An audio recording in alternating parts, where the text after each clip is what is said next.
done that. On Doofer. And we're on. Raggy's watch-along debut. Absolutely. Let me find it. Young Ben's in town. There's a new Young Ben in town. Is he? Look. Yo, Young Ben. All right, man. I thought you actually meant he was in town. No, he's there. No. He's in the we building. said stay away. We all agreed to stay away. No, I've come to my dad's to watch the game, but in his house, he's got like a little snug at back, which is in conservatory, and with rain hammering down, it's just loud as fuck. It's just got like a little snug at back, which is in. You what, man? He's wearing an RIP Norman Hunter and Trevor. Hold on, I'm just trying to share this link for Raggy when I remember how to do it. Share. Here we go. Right, I'll bob it all live. I realise this is not making great television, is it? First comment, Josh Clayman. Hey up. Hey up, mate. Hey up, Josh. I'm just going to go get a Wi-Fi signal, actually. Okay, Ben, that'd be good. Yeah, because you're frozen. Because I'm on the old 4G and it's not doing me any justice at the moment. Yeah, if you're on 5G, you'd have some sort of disease. Oh, I know. I don't know where. Wi-Fi box. Where's Wi-Fi box in? Oh, God, not Wi-Fi box. Here we go. Just hold on. Let me get the links out, and then this watch along will be much more interesting. Well, a bit more interesting. Down here. I'm just going to shut my patio doors. So Josh says A up, and Treddy Garland. I hope I've not mutilated that. Says all right, lads. A up, mate. Matt Lawson, friend of the show. Arse is twitching. Yeah, a bit. Oh, Ben's in town as well. We've got a full house. Oh, Ben's here. Look. How you doing, mate? Yeah, I got my phone working now. Yes. When I tried to ring you earlier, it just didn't do. Well, yeah, it's like I've not had signal for half a day. I don't know why. But yeah, it works now. Cool. So, as all four of us, how are we feeling about the game? I don't know. I've kept myself busy. I've been working today. So I've kept myself busy and I've not really thought about it. I'm feeling really confident, but I did last week as well, so maybe that's a bad sign. They won't need to water a pitch. No, definitely not. It's just pipped it down here. Yeah, absolutely. So a couple of talking points then, just while I tweet the link out on our socials. So look. So Pablo comes onto bench. I think it was a bit ambitious that it was going to be ready, wasn't it?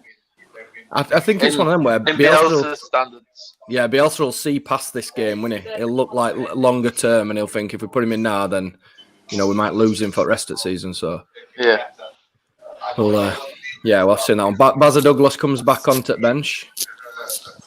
I need to get Instagram will be getting a rest, won't it? Suddenly though, the bench looks like it's got a little bit more experience to it. Yeah, but it doesn't have the flair. Yeah, there's no game changers there, is there? Well, no, probably being a bit unfair. Yeah, you've got your playmaker on there, and you've got Paveda, who I think did well. We were talking, me and Gary were talking before we came on air, and it surprised me that Paveda only actually got 13 minutes against Cardiff. I thought he was on for longer than that. He did, and they doubled up on him as well. And yeah, he did more than Costa, didn't he? Yeah, I think if he gets a bit of a chance, I think he might be pretty useful. But he is very young and he's still very green and hasn't had a lot of first-team football. So, but actually, we were talking about it. It might actually help him coming into that sort of scenario with no crowd, no expectation. Yeah. If he had to come on again, could you imagine if we were chasing the game against Fulham today? And he comes on to change the game. If there's 36,000 Leeds fans there, and how nervous that could make you, and that energy that we can sometimes convey as a fan base, it can break players. We've seen it break players before. I can't work out if I'm sweating because it's warm or if I'm a bit nervous. Well, we've got the storm in East Leeds at the minute, and it's knocked my blooming satellite signal out. So, nightmare. Oh dear. A couple of comments then. It looks like Cardiff are going to sneak into the playoffs. Another win for them. 1-3-1, aren't Be fit, all right, boys. He's gone for a 1-0 win. Bobby Dazzler from Down Under, up from Queensland, Australia. Been a bag of nerves since 6 a.m. this morning. What time is it over there in Queensland? What time will it be? 12 hours? I'm not sure. No, it's not quite 12. It must be like late evening, at least. I was going to say it'd be evening time, wouldn't it? Yeah. You having some problems there, young Ben? Yeah, connection's not the best where I am. Yeah. Let's have a look. And Jimmy says we can find our form and don't drop any serious clangers. We'll be good. Yep, I agree with that. I think if we win today, that'll give a massive confidence boost, and the sky's the limit after that. You look at the Cardiff game, and we gave them 2 goals. They didn't create anything against us. We gave them. We removed that from our game today, which we have to, because they've got players like Mitrovic who can punish us. So you tighten up at the back, and then hopefully we take the chances that we do create. Simple. Yeah, looks like Scotty Park has been playing some mind games because the Fulham teams, Rodak, Hector, Adoy, Mitrovic, Kearney, Ream, D. Cordova Reed, who were a doubt, Arter, Harrison Reed, Joe Bryan, and Anthony Knockout. I think we need to score first. I agree. I think we need to score first. And then, I think there was that stat. I don't think either team have lost when they've scored first or something like that. Comment from my mate Wayne Bakes, who's a Liverpool fan. He'll be basking in glory at the moment. An old Army pal of mine. Hope you're well, Gaz. Great work you guys are doing. Wish Leeds all the best. Yeah, hopefully we'll be playing against them next season, I'd hope. Rob Breckens, as we mentioned earlier, Pablo makes his way back onto the bench. So there's if it's not going our way after 45 minutes at 0-0, you've only got the Spanish wizard to come back on. Yeah. If you had that against Cardiff, things might have been different. Right. I mean? Discuss Harry Arter, because there was a point at Bournemouth when he was getting mentioned in England circles and stuff. But whenever I've seen him, and I'm at risk here of cursing the following event, but he's always failed to. I'm not too sure what he does apart from score odd thunder bastard. Dive a lot. Dive. Yeah, yeah. dive a lot. Dive. Yeah. I'm struggling to see. Is he attacking midfielder? Is he an holding midfielder? Is he? What is it? I don't know. He's Scott Parker's brother-in-law. He's on gravy train. He's on his. I bet he's on like a 27-year contract at 60 grand a week or something. Jobs for the boys. Yeah, let's get a couple more comments then. John Mattison is going 3-1 and Bam Bam at the double. Josh Clayman says, let's get it up. He says, must win or must not lose. I think it's a must not lose. I think we need to win. I was firmly in the must not lose camp, and then after last night's result, I think we need to win.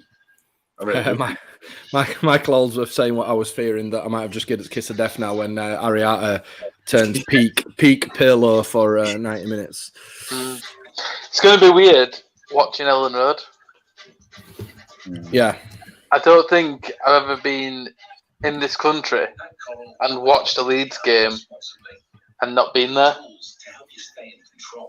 Yeah. Obviously, when I've been on holiday, been abroad or whatever, I've watched them, and it's all right doing that because you sat on a sun lounger with a beer and what have you. But sat in Leeds watching Leeds is going to be a bit weird. Yeah, Stephen Mayer says, why is it that when Leeds didn't win last week that Leeds are falling apart, but West Brom have lost 2 now, don't look good, but never get mentioned? Why do we have to drop out of the top 2 when it could be West Brom? Yeah, I'd be a bit worried if I were a West Brom fan at the minute because they look awful. 4 games without a goal as well. Yeah. Let's not forget. West Yorkshire, second against Forces Leeds, take on Fulham. 15,000 crowd. I think the crowdies look all right. Yeah, they do. I've tried to spot myself. I can't. Yeah, I would look at. So we've done. My auntie did, and my mum have done. My 2 nieces. Right. So, yeah, Alan Winter says, are we using the crowd noise today? Have we decided against it? I think we've been told we're not allowed to use it. Yeah, I don't think you can use it. So Sky will dub over it, but we're not allowed to pump it into the stadium. Yeah. I don't think that's the way to go anyway. I don't. No, I agree. Oh, some of them are falling down. Look. Need someone no. to go pop them back up. Oh no. There'll still be a steward coming along telling them to sit down. Yeah.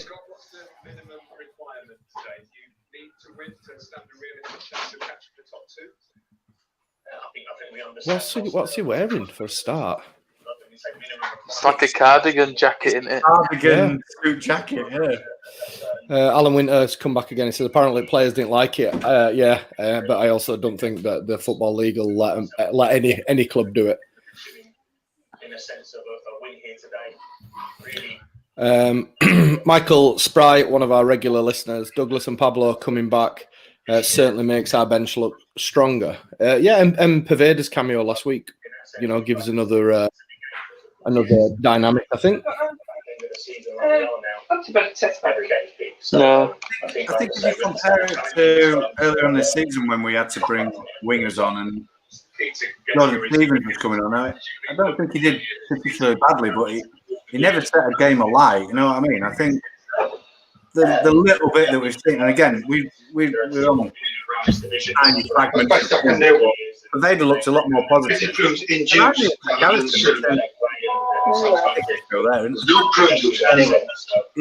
looks fantastic. Yeah, I've had to mute Ben. There was some right background noise there. Yeah, my dad's just going. I'm going to leave for a bit. I'll join you at half time. Right, mate. See you half time. See you later. Peace. Right, so breakfast news. Hold me. Virtual hold. So look, Matt Lawson out, Fulham coming as a counter. Yeah, Rag. So let's just have a little bit of a discuss of that. Obviously, we're not tactical geniuses, but last week we struggled with Cardiff because we struggled to get in behind them. A lot of our play were in front of them because they packed the box out, particularly after they'd scored.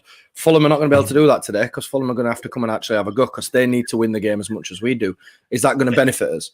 I think definitely. And that's one big positive that I thought going into this game is they have to come, especially, I mean, they're in fourth now after last night's result. They have to see this game as if we have got any chance of going up automatic, we need to beat Leeds. They've got to think that. And we've discussed the blueprint to beat Leeds is this sitting back, but I just can't see them. I can't see them doing that. I mean, Phil mentioned on the show on Wednesday the fact that they don't play with a holding midfielder, they do play attacking. If Fulham are going to come out and try and beat us, they're going to do that in an attacking way, and I think that will actually help us. Yeah, I absolutely agree. Kieran Harvey, friend of the show, late to the party, but loving Raggy's retro top. So there's a story behind this. Me and Raggy actually had to have a bit of a chat last night and make sure we didn't have a kit clash. Because me and Raggy bought the same retro top on the same evening. So I've gone for this season's home shirt, and Raggy's gone for the 93 retro Admiral shirt. Yeah, we spent the show, didn't we, talking about kits and reminiscing about kits, and then you went on the internet afterwards and ordered this, and I went, you know what, I'm having one as well. So yeah, that was it. Mark Robert Dennett, just on the loo, too nervous. Don't drop your phone down the toilet. I did that once. Luckily, it was a clean or as clean as toilets can be. In Barnsley. Yeah. So don't do that. It was outside as well. Look at Ellen Road with all them crowdies. It looks pretty smart, to be honest. Yeah, I think crowdies work if you get them in mass.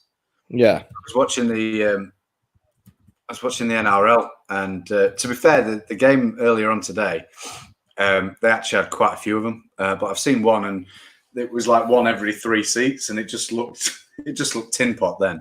I thought NRL was starting to get fans back in. At the minute, it wasn't. Today's game didn't. I'm sure when we did last week's watch along, we had an Aussie watching along, and an expat, and he said that they were getting, or it might have been the show, said they were getting fans back in, socially distanced fans. Right.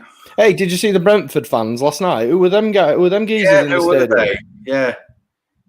Should be some questions asked there. Who they were? They didn't look like they were from the board of directors, or certainly not, or journalists, because they were cheering. Yeah. Seem to be some fans in the. Our resident non-football person that's heavily invested in us because he loves us, Josh Gudgeon. Have you won yet?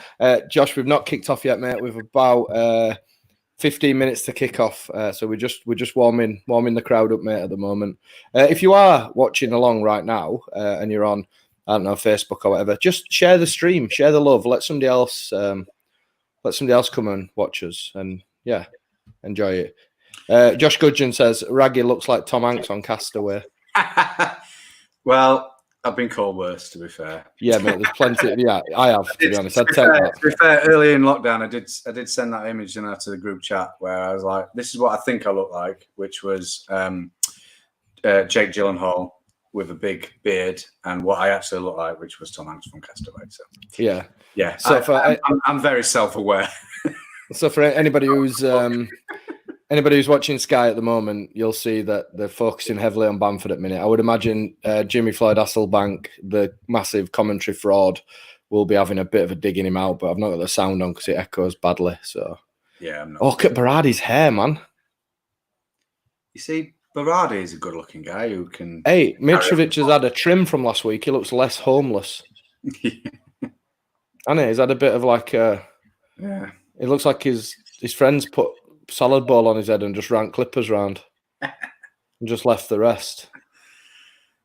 So Mitrovic today, I was listening to Phil's show over there with the guys from the Square Ball, legends that they are, and Phil said the way to stop Mitrovic is to just cut the supply to him. Mm-hmm. So would you agree? Or I mean, he's got the class to just do something wild, and yeah, well, he is, but yeah, that's exactly right, isn't it? It's to be fair, it's the type of play we don't want to be playing against. the way that defeats or like negative results have affected us this season is, players being clinical and taking their one chance, and he has the class to be able to do that. But you're right, you just have to stop that service. Yeah. I mean, you can't compare the two players, to be fair, because Mitrovic will bag, on a daily basis, which we've seen that. But Mitrovic won't do the running that Bamford does. Yeah. I mean, the whole idea. I mean, I saw someone had put on Twitter earlier today, just a compilation of Becchio, and I watched it this morning, and I kind of half caught myself reminiscing and thinking, you know what, Becchio and his Pete would have scored 40 goals for this team. But then you go, but Bielsa probably would have left him on the bench. He wouldn't have played him. You know what I mean? And that's the argument with Mitrovic, isn't it? It's one of them. It's everyone's talking about the fact that Eddie Nketiah is getting game time at Arsenal now, and he's actually like the main man, and Aubameyang's out on the wing, and it's him who's going. But Eddie Nketiah couldn't do and wouldn't do what Bielsa asked him to do, and that's why he didn't start games. Yeah, and Tom Pennell makes that point. Would you take Mitrovic or Watkins? And he says he thinks that Watkins would fit our system better. Do you know something? What, I wouldn't even be surprised if Bielsa would turn both them names down and stick with Patrick Bamford, because he obviously sees some traits in him that he wants, if that makes sense. Yeah, absolutely, and it's irrespective of what people think, and I've seen a lot of comments on socials this week about you've got to stop defending him and everything. But at the end of the day, he's our number 9. That's it now. Like, I don't think John Kevin's getting a chance. No. There's nobody else. Bielsa is happy with him. Bielsa's in crowd. Yeah, he is. He's there. So is Joe Exotica. Joe Exotica's in South Stand. Brilliant. Oh, we've got special guesters dropping in. Lad to Leeds. Raggy, Gary, how are you? More importantly, how are you? Oh, but do you know what? I don't know why, but as the morning has gone on, the anxiety has gone through the ceiling, and now, and listening to you guys there, it started throwing down. Look, have you seen how bad that rain is? Yeah. Ellen It's just Road. passed over. It's just passed over Barnsley, the beautiful Has it? borough of Barnsley. Yeah. Those crowdies will be on the pitch in pools, won't they, by the side by the end of all this? But A few of them have come down. I just you probably didn't catch it, guys. I had Sky on in the background. They were like the stats, weirdly, for Mitrovic and Bamford are quite similar, which I would just never have would have thought was a thing. But they were just kind of leveling up. Actually, it's all on those two this game on who'll come out on top. Yeah, it's a little unfair, to be honest. I think there's plenty of other players who influence this game. I thought that, and I also thought, if we play like we did on Sunday, remove 2 mistakes, I think we've got this. I really do. We were great last week, but we had 2 horrific mistakes, which cost us. So I'm still going 3-0, me lads. 3-0. I'm going 3-0. I think I went 2-1 on Tuesday or Wednesday whenever we did the say podcast. 2-1, yeah. They're just showing Calvin's error right now. It's not just the error. It's he don't bust a gut to get back. That's the problem with it. Yeah, he looks disappointed with himself, doesn't he? It does, and I think that kind of clashes with both centre halves because they kind of expect him to come and make a challenge, and they back off a bit. Do you know something? Watching that second goal back again, 7 times out of 10, he volleys that into the crowd. Doesn't he? Well, I was just like by a massive deflection as well, which was, it certainly weren't going to go in before the deflection, and he's hit that as sweet as you can. Yeah. A couple of score predictions. Unbelievable finishes, I think. 2 unbelievable finishes. Yeah. You can't get a look at. Although I don't know did you watch the game, but look good against Preston. Well, that's the thing I was saying to Raggy before we came on air. Could it be one of them things at the end of the season we look and actually... Oh, ice cream man's here, that's nice. Shut that window, please. That we look at the end of the season and go, actually, that defeat by Cardiff snuck into playoffs. They were the team that made the late run, the late surge and got into playoffs, maybe. I'm not sure. I hope we don't sneak into the playoffs. Last night I was thinking, I don't know why that West Brom game, it really left a bad taste in my mouth, and I don't know why. I can just see all of a sudden started fantasizing about this Pontus bloody get second place. We drop into the playoffs. I felt bad last night. I felt a bit wretched with it. A few people sending their ice cream order in to me. Wills wants a 99. So does Tom Pennell. He wants a 99 as well. But surely if we win today, I mean that's then West Brom worried about that dropping out of second place. That's yeah. The thing about last night's result, although it's kind of you're nervous because of us dropping out. You've got to think that it just West Brom are on a hiding to nothing at the minute. I mean they haven't scored in 4 games. They for large parts of that game they looked pretty damn average, to be honest, last night. This is for us. It just feels like the talking stops. This is where we prove it now. These are the games you've got to win. These are the games if you're a player you want to be playing in. If you're a top player and you mean business, and I just want it to be. I want them to get that. It's. Oh man, it's a big one. This guys, it's a big one. Yeah, I'm a little bit nervous now. I haven't really thought about kind of not being there yet, really, until today, until now, until thinking mental, I would be there, and also kind of like what I could do, what we could do. If we were, you do. If we were there pre-match and talking about the game and thinking, let's not get on anyone's back, let's support the lads. All those things that you can do as a fan, and you're just completely redundant now, and it's just all we can do. You guys have talked about it on your podcast loads about away advantage because you lot were really watching the Germans, weren't you? And there was a guy on BBC Radio Leeds we had on in the background saying they've got a specialist on, and he says it's irrelevant now, home and away advantage. Noel Whelan was going, no, it is. I'm telling you, it is. I don't care. But, you do wonder when you look at some of the results that have happened. Cardiff at Preston today, for example. Yeah. Daniel Robinson, Dad, wants to know what's happened to your 32 Red sponsor on front of your shirt. Hey, well, I mean, as much as I love Kappa, they're rubbish with signage, aren't they, on the shirts? Well, to be honest, Have mine's... you not had problems? It's all No, falling but apart. my clippers come off at back. Yeah. Yeah, Lads lasted about 2 seconds. Lads' mum was going off her head. clippers when, gone, man. First Clippers wash. gone. Yeah. No, it's gone. It looks all right on this, though, doesn't it? This goalie top, because of the... I don't know if you guys have noticed or if you've got one, because of the yellow trim there, it makes you look a bit thinner. It thins out. Get some. Get them before they get rid of it, guys. Derby nicked the win against Reading. Oh, wow, yeah. Oh, man. Right, lads, I'm gonna dive out. Peace, mate. Enjoy the game. If we score, I'm jumping in. Right there, Sam. We'll see you then. See you, pal. When, not if. Yeah, what's that? Raul says he's very confident. I missed it first time. Cammy, yeah, Joe Exotica. Joe Exotic, brilliant. I haven't seen any of us yet, though. Have you got one, Rags? Yeah, I've got one. Have they sent you a picture of it?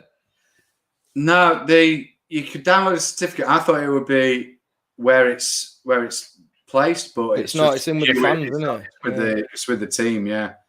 I'm guessing it would be a hell of an effort to put them out and take an individual photo. Yeah.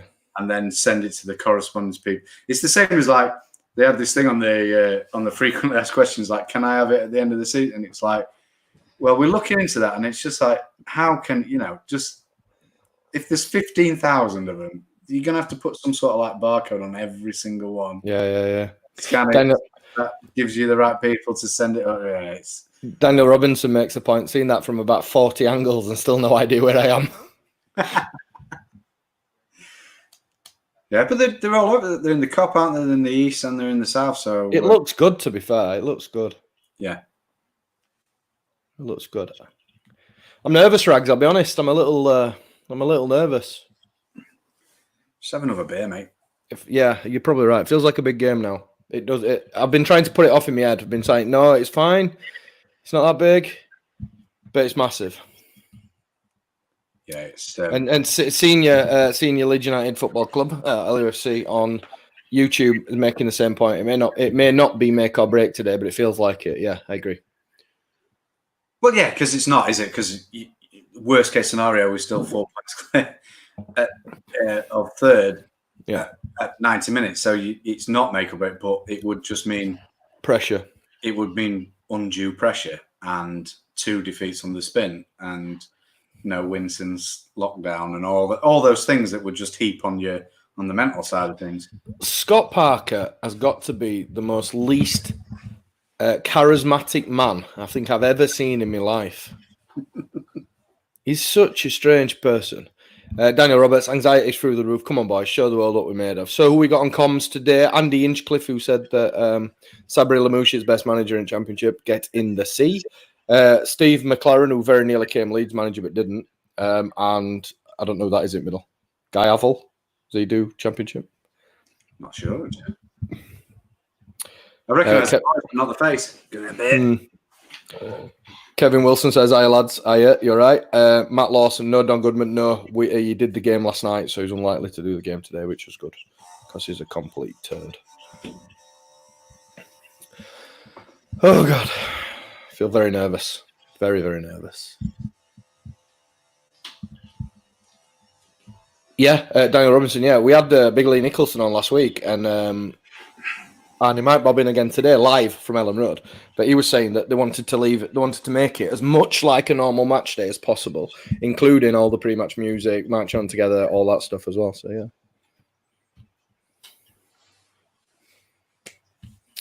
Be interesting, Rags, today whether Harrison Reed plays as a proper anchoring midfielder, like a Calvin type holding midfield role.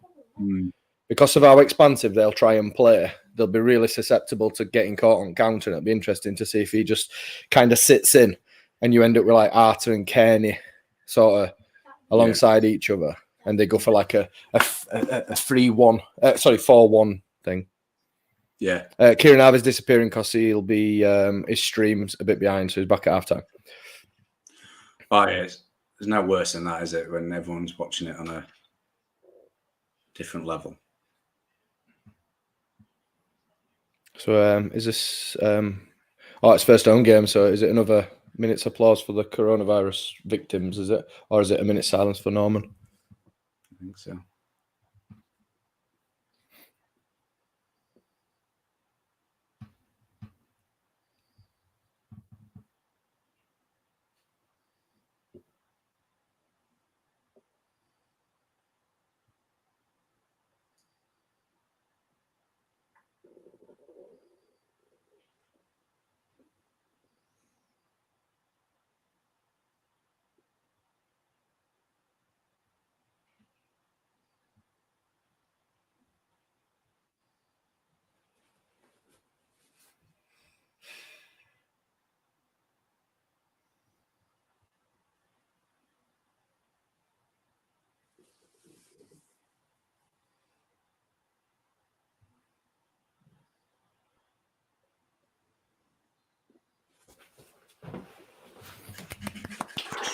Come on, Leeds.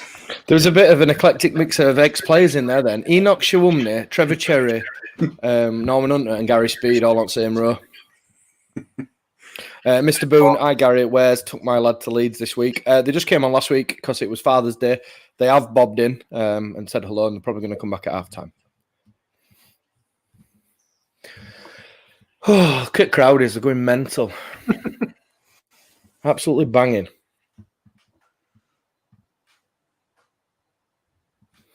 And Fulham to kick off. So for anybody who needs to synchronise their stream, we are off now. Come on, Leeds. Here we go.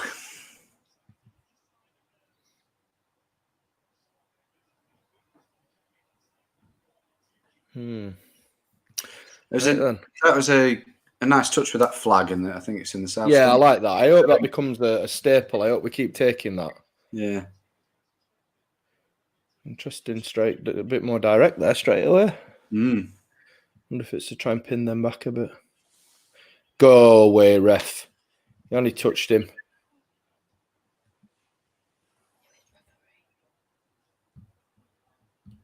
So then, we see now. So Fulham have got a free kick just over halfway line. Ariata with long hair. Oh, it'll be worth Rags keeping an eye out for Bielsa's coaches. Let's see where they're located. You know what? I've noticed a few. In some games. You know, there was one. There was a Cardiff guy behind the goal when Glatzel scored. Yeah. I saw that. Yeah. So yeah, it'd be interesting to know who those people are. Whether they're just kind of like club officials that are there to get the ball. I don't know. But yeah, I've seen a few dotted around in certain games. Or whether they are actually coaches.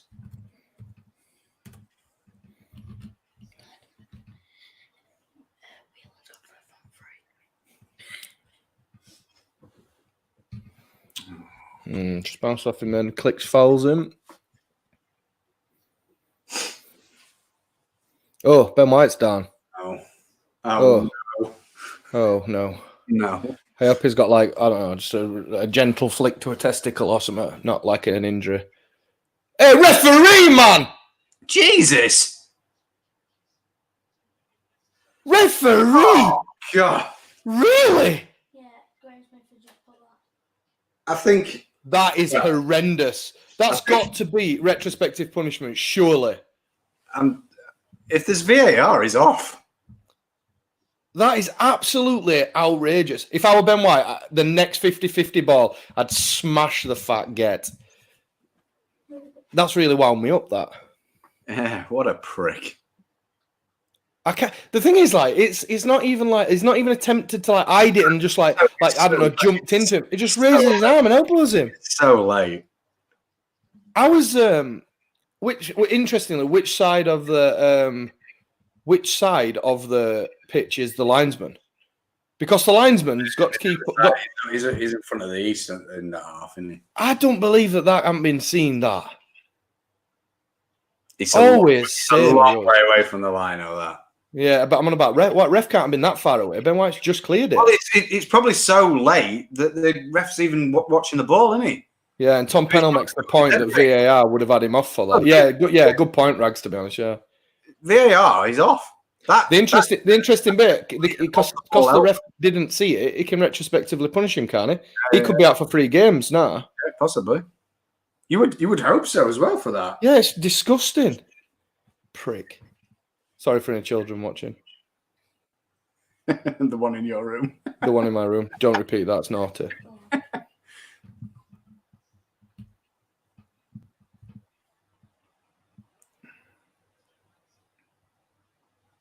Jack Harrison. Like the little cardboard cutout just going up and down. Jack Harrison, the last samurai. Good strong hair game. He's done away with his headband this week though. Just noticed that. Corner. Good start. A good decent enough start there. John says, "Are you watching the match, guys?" We certainly are. We are 4 minutes in. Josh Clayman says, "No, in the AFL they won't do anything." Yeah, you're right. Actually, how foolish of us to think that they would uphold the law of the game. Please, not. They'll probably give Ben White a free matcher for putting his face near Mitrovic's elbow. Again, another rear set piece thing that didn't work very well. Great, was it? No, hey, Ben White, a great touch, by the way. Oh, unlucky. I was expecting someone to come in and shot them. I did, yeah. I was exactly the same. That's another perspective you lose from not being at the game. Yeah, definitely. We're pressing well there when they got the ball and tried to play out of it. Daniel Robinson says the elbow was Shogun Assassin-esque. For anybody who knows, I think that's a UFC fighter. Unlucky. Oh. This will be the important bit for us, won't it? The transition bit from when we lose the ball. Yeah. Which we look. Yeah, that's our ball. That's our ball. Arta's at it already.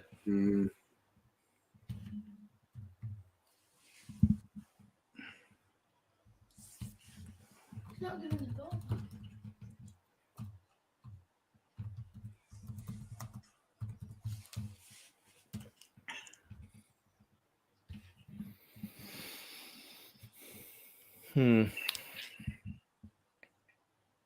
Good header, Liam Cooper.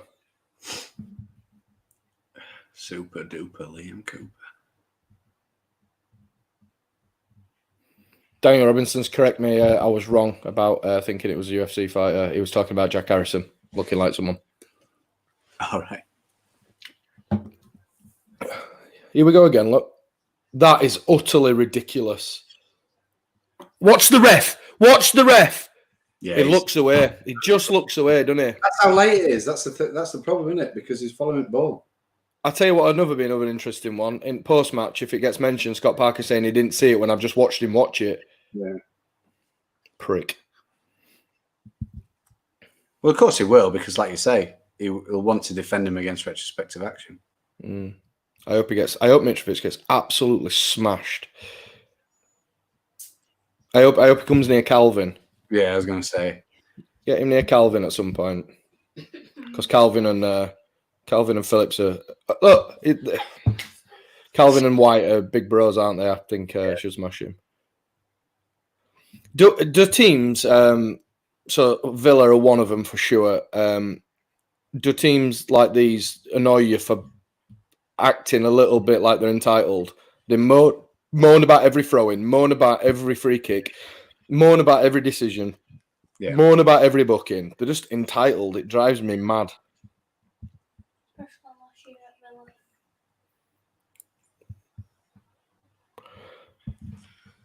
Yeah, Robert Dennett makes a point. It's been intentional. It'll be a retrospective red. You would hope so, because yeah, it definitely hope was. so. It's not. That's not accidental. There's no. No, way. he looks and raises his arm. Yeah. Yeah, Tom Pennell makes the point that I was just making then. Villa are exactly the same last year. They expected to get every decision. Well done, Tyler Roberts. Especially when we played them in. Especially at Ellen Road when they insisted, that's an absolutely sloppy pass from Klitsch. It really was. They're in at the back stick here, and he's drilled it wide. We can't keep doing that. Can't keep making these stupid mistakes. That was a 2-yard pass. Exactly. That's a really basic pass. That's what killed us last week.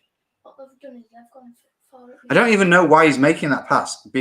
Going backwards to a player who's clearly is marked. To be fair, Cooper does a great job of getting across and cutting angle that he can strike it down from. Yeah. So which is again different from last week, where we've made the error and then not bust a gut to actually close the shots down on both occasions.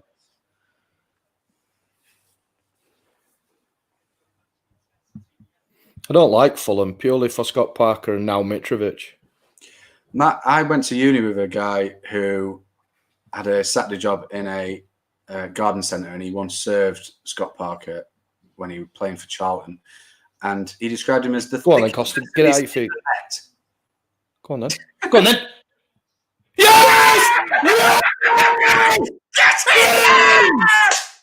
Yes! Game! Go on, Pat! Game! Great finish! Yes! Game! And again, Rags, like, he just makes sure it's a target. He don't put his foot through it. He don't drill it. He just makes sure it's a target. Great pass from Costa, by the way. Look, that's brilliant. Absolutely fantastic. He's involved in the build-up play, which people criticise him for because then he's not in position. But he's worked himself into that position. Great finish. Well, the thing is, if you watch it again, Tyler takes up the sort of number 9 position. Yeah, and he exactly. drops out. Yeah. Lad to Leeds has dropped back in as he said he would. Come on, Bamford! Never doubted you. Brilliant. That was a good goal, man. It was. I'm gutted he didn't jump in with Crowdies. Yes, lad. Yes, lad, get in. Oh, dear, guys. Josh Clayman's shooting boots are on and a slice of luck. I don't know where the luck element came from. That was Might need to watch it again. Well worked. That's up. I mean, they look good, Fulham, don't they?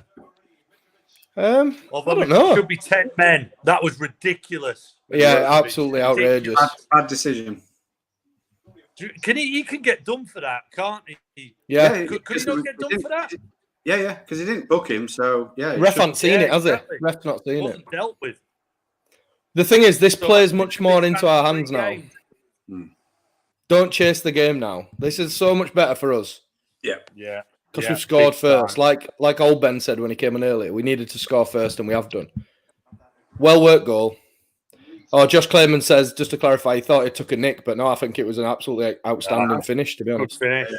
Really lovely placed it, didn't he? He knew exactly what he's doing. Sweet left foot of Bamford. Daniel Robinson, the biggest liar on the planet. Always like Bamford, never had a bad word to say about him. You liar. Liar. Follow him in that right-hand side now. A little bit-ish. The City took... Wow. Yeah, I tell you something, that's well done, that. Yeah, well cleared. Well cleared. Our pressing feels, and I might be looking through rose-tinted spectacles, but our pressing seems so much better this week than it was last week. The thing is, it was good. It was good last week, man. It was just those 2 mistakes, but we're away. What do you think? Do you think then it looks? I think if we get to 3-0, the lads should start like applauding the crowdies and that when they go for corners and stuff. Do you know what I mean? Do you think then? Going, come on. Surprised Bamford didn't do his old. Yeah, that'd have been great to Crowders. Is there going to be a Crowdy hurt in this incident? No, it didn't hit one. Right. He owes us 25 quid if he knocks someone's head off. That's a good point, isn't it? Does your 25 quid guarantee you a new Crowdy if it gets decapitated, or? Oh, will they fix you? Exactly, that's what I mean. There's someone in there fixing you. A bit of gaffer tape round head or something. Or maybe like just bin head and just keep body. I don't know. I'll buzz you back if we get for the second goal. Yeah. Yeah, enjoy the game. I feel like you're like Chris Kamara on Sky Sports. Well, I saw him go off, Jeff, but I thought he was being substituted. What? There's been a goal, Jeff. I don't know. What? I think so. Oh, I'm not sure. Is that another corner? Fighting, Jeff. They're fighting like beavers. Like beavers.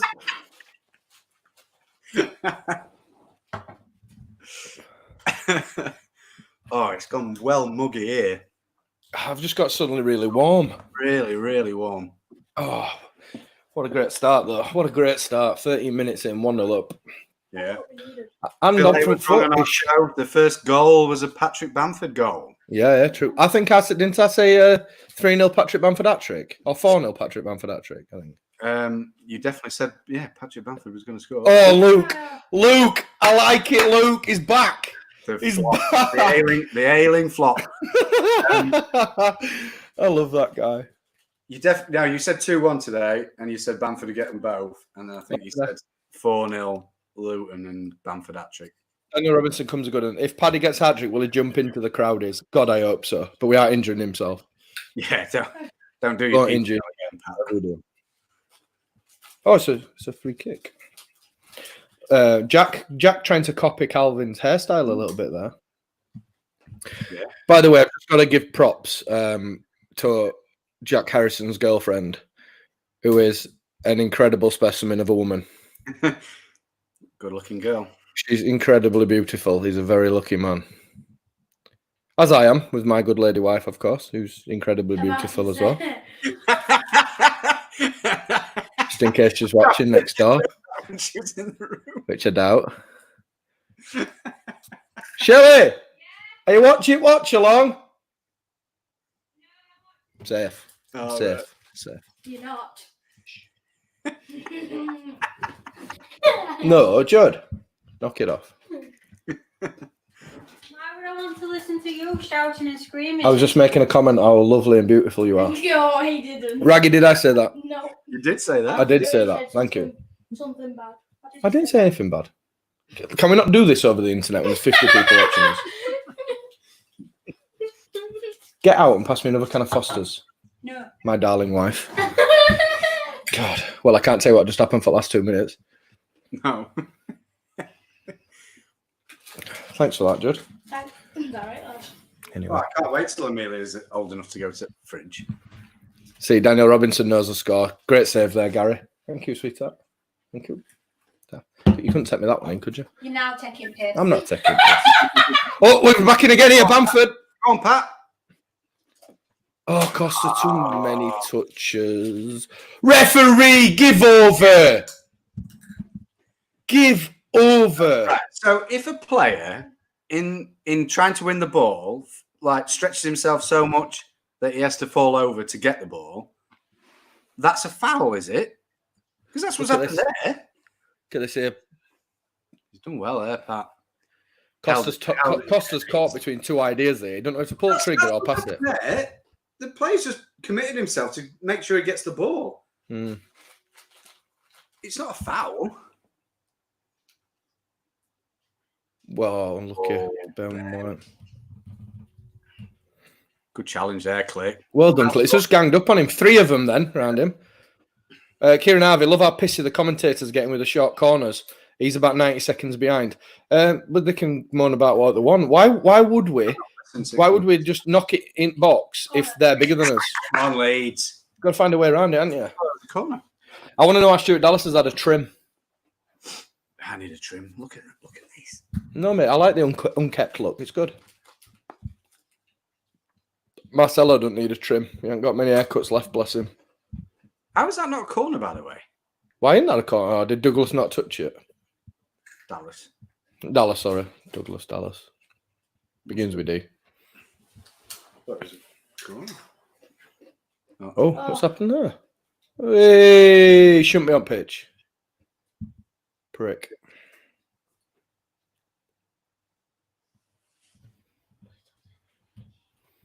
Anyway, in your comments, get in now. You think we've started? We're 17 and a half minutes in. I think we've started really well, to be honest. Yep, I think we have as well. And, I mean, scoring first is so crucial. Yeah. I think especially then a game like this where realistically they cannot. They have to win. They have to win this game. I think the next interesting point, Rags, is I wonder if Fulham are going to be fit enough to maintain our sort of Well, that's the stick other with side. this. Stick with this for 90 minutes, especially when they're chasing game. Tyler Roberts is so involved in that 10 spot today. Yeah, I really like him in that 10 spot. I really. I do, but there's a bit of discussion, weren't there, last week of how effective he were in the 10 because we didn't really see him second half, but we've already seen him more in 18 minutes that we played than we did in most of the second half last week. Look at that! Yeah. I mean, he don't mean to do it, but still. He's going for it, but this is where Sky sometimes yeah, I know he stands on, but this is where Sky lets it down a little bit. When it slows it down, you know, and I know sometimes, you're trying to get ball and you end up accidentally kicking somebody or something. Yeah, I've stamped. Or as I used to do, just intentionally kick people a lot. I've stamped on loads of people by accident. I have, yeah. Ben Parker, not the Ben Parker, the next one, the Ben Parker, the trucker, I believe. Yeah, great start. Just need to keep this pace. Yeah, absolutely. And I think we will. I'm hoping we will. So we're 19 minutes in. He'll be on co-coms for LUTV, won't he? Ben, yeah, he is. He's on co-coms there. This Ben was the Ben who joined me on Instagram, who's a long-distance trucker. Listens to us while he's trucking. And to not totally stereotype, I don't think he's eating Yorkies while he's trucking. Keep on trucking. Keep on trucking.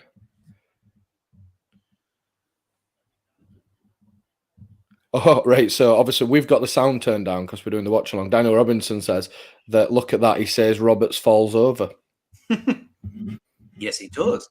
However, he then gets stamped and his face pushed. Kicked. Yeah, and kicked a few times. Oh, Elder, just committed yourself there. I thought he got it, didn't he? Yes, Melier. Yes.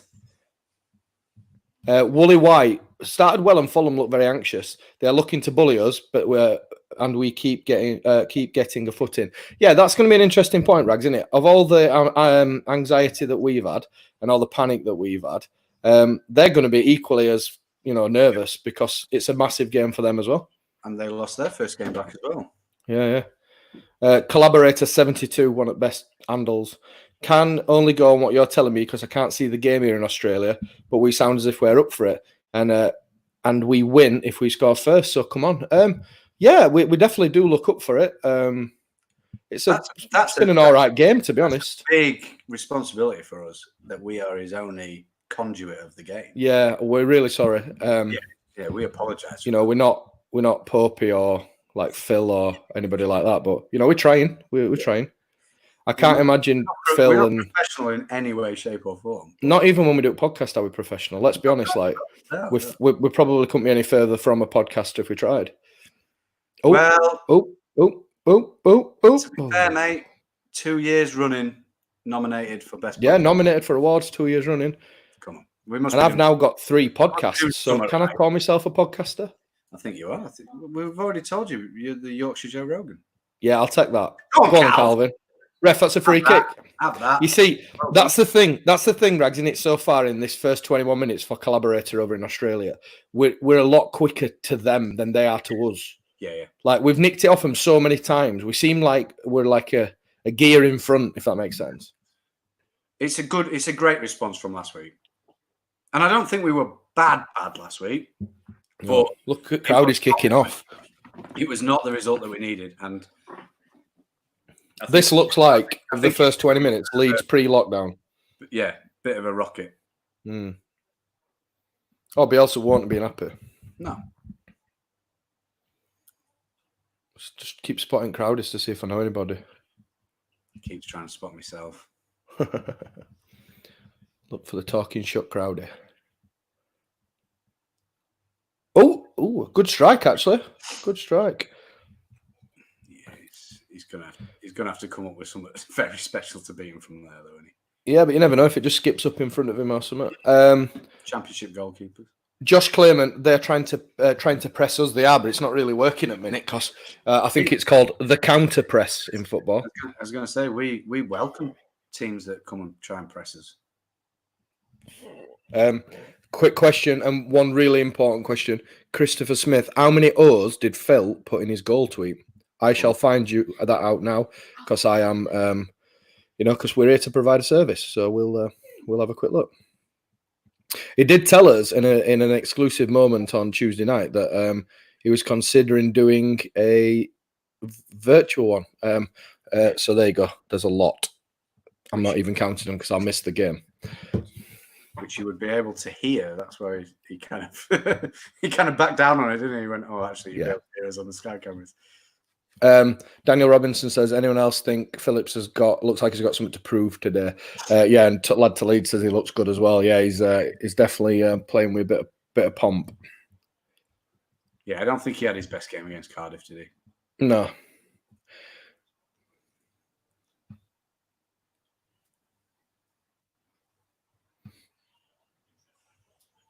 Well done. Mind that. Shut up, Mitrovic, you prick. Is he actually trying to claim a handball there? No, I think he's trying to claim that he elbowed him. No, he's trying to claim a handball there. Shut up, you absolute dickhead. You've headed it against his back. Exactly.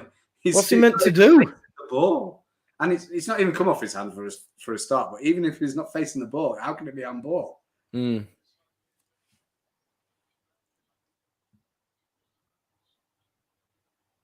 KP is man marking Kearney, Josh Clayman says in the game. That's an awful set piece from them, by the way. Ben Parker says, what a twat. I don't think he means me. I think he might mean Mitrovic. Look at this kid here, number 13. Is it Tim Ream? He looks terrified every time he's got ball. One of the rare occasions of having a big beard is bad. Yeah. Tim Ream, did he start at Bolton? So there's some knowledge for you. I'm sure he was at Bolton when they were in the Premier League. We've got our producer in the background here, my son. Have a look, Judd. Tim Ream. 96.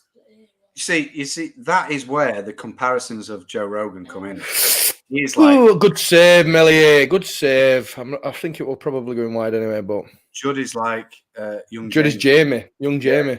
Jamie pulling that up for you. Pull that up for me, young Jamie. The what? 96 zeros. Yeah, we're at Bolton. He started at See, there's your knowledge. You were at Bolton. He started at New York Red Bulls till 2012. He went to Bolton to 2015. Now at Fulham. So to clear it up, collaborator says there were that many zeros. So if you're watching on screen, which you are, obviously, there's a few. He must be up for shithouse of the week, Ben Parker. I think that Mitrovic. To be honest, mate, I think it's in the bag unless something ridiculous happens now. Get away, you diving prick! Get up!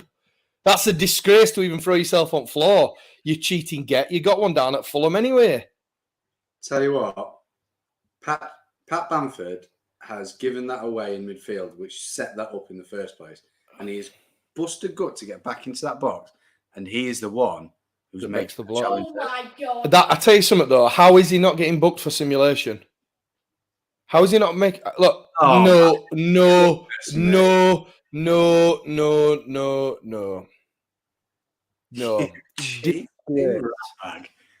Mitrovic, get on with the game. You entitled prick. You're lucky to even be on bench, even on pitch. It'll be interesting to see how many. I don't think any Leeds players had a drink the first they didn't. Break against Cardiff, but I think they are today.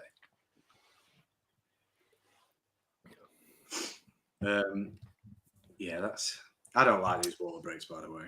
No, so we're 26 minutes in, 27 minutes now, and it's a water break.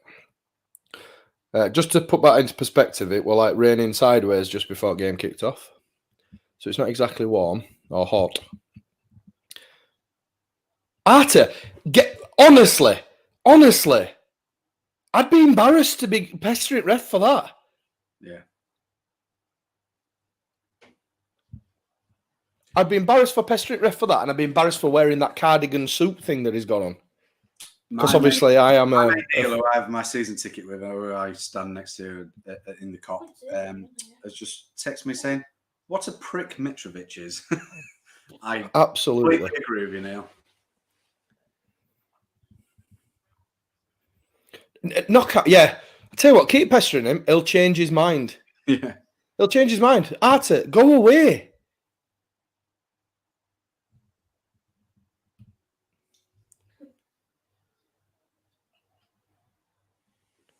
Daniel Robinson kind of agrees with you, mate, that they're paying it arse these water breaks. His head, isn't it? That's the thing. He's not going to change his mind, but you're getting in his head to think. Yeah, I understand it. It's kind of like, oh, well, I need to even it up now because I've got one wrong. I'm sure. Yeah. The water break. I think he scored. Sure. So Fulham corner, 28 minutes at the Cop end. Comes in, Melier makes a good connection. After the drink break in 34 minutes, we went off and Cardiff scored. So young Jamie sat here reckons that against Cardiff, as soon as we had the water break, they scored after. Yeah, it's probably about right. I just had a little flash then. Jack Harrison appears to be wearing like a pack of playing cards as shin pads. I've seen some small shin pads watching professional football, but they were definitely up there with the smallest I've ever seen. See that then? That's an interesting bit there. Harrison Reed, ball bounced him and he kicked it into the stand in an attempt to then get back in the shape. Yeah. Andy Wood reckon midfield need to get hold of the game. On his shins, wouldn't you? Say again, mate, sorry. You'd expect a winger to want a bit of protection on the shins. I know some players hate having bulky shin pads, but interestingly, Costa and Harrison have swapped sides. Costa's now out on left. Yeah, I've just noticed that. Great header, Luke Ayling. Yeah. Mitrovic is down holding his head. What a prick. Honestly, this guy's going to get on my tits. He's already annoying me. Yeah. He is annoying though, isn't he? Oh my. Yeah, he would be someone I'd love to play against on a Sunday. Let's He's see, like, let's see what's the problem here. What's the problem with that? Well, in pure irony, his elbow touches his head, and it's not intentional in the slightest. It's not intentional in the slightest, but that's the difference, isn't it? Mitrovic would be somebody I'd love to play against Sunday mornings because he's like the phony tough. He's like one of them Mex arties. He's a big hard man. Loads of shouting and screaming and hold me back. Yeah. Yeah.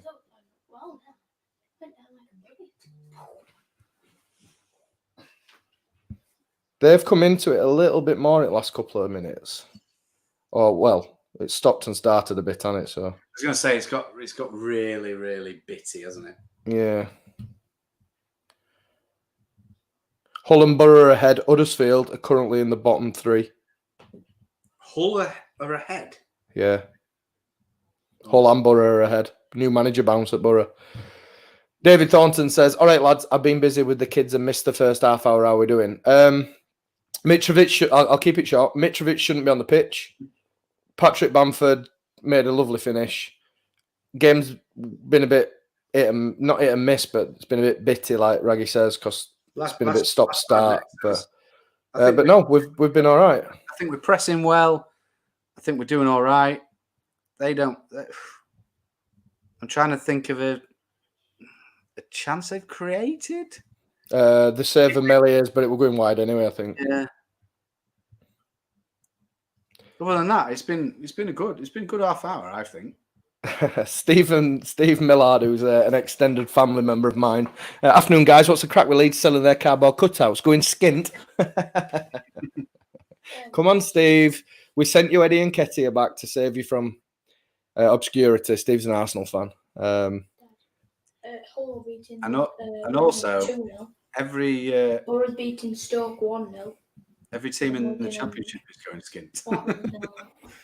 Yeah. That's the problem with the Championship. Hey, I saw something yesterday. Trafford Centre gone bust. What, into? Say again. Owns the Trafford Centre. Yeah, owners at Trafford Centre gone bust. What a tackle, Mateus Klitsch. It could be in here. Go on then, Costa. Oh, ref! To be fair, Hector has done what every centre-half should do there. Just rolled his shoulder and let the ball come past him. Fair play. Soft as shit, Costa, I'm telling you. He really is. That winds me up about him. He looks a bit injured, to be honest. Looks like he got a bit of a bang there. I like this kid here, Joe Bryan. We got linked to him very briefly, didn't we? Oh, keep it on. Oh, well done, Luke. Oh, no, Connor. Yeah, we got linked with him and Aidan Flint when they were both at Bristol, didn't we? I was going to say, was he the one at Bristol who then just like jetted off in the car on deadline day to Fulham? Yeah. There was a yeah. That's a great tackle, Tyler Roberts. I like that.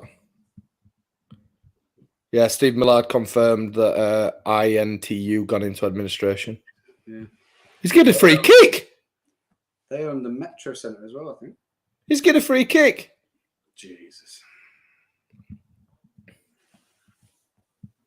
That's an interesting decision. I'll have to look at that again from the other side.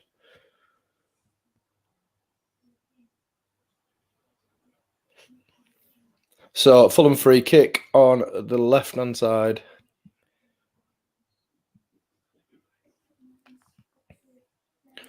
Oh, a little bit of a training ground set piece. Right down Mellier's neck. Bit of a punch. No way. Ref, are we going to keep doing this? Ref, get a grip of the game. Get a grip of the game. Get a grip of the game now. Start getting that yellow card out. Start putting them in the place. They're taking the piss. I think he might have touched him with his hand there, mate. Shh, yeah, but Raggy, we're fickle. We're Leeds fans. Of course it hasn't touched his hand, even if it has. Oh, he's booked him. He's booked him for being a dickhead. The thing is, right, now I've calmed down, just because they're doing me head in money about everything. If you look at Tyler's reaction, it looks a bit guilty. I think it has touched his hand. I didn't see it, so. Well, it's not for that. He's at it again, look, Mitrovic.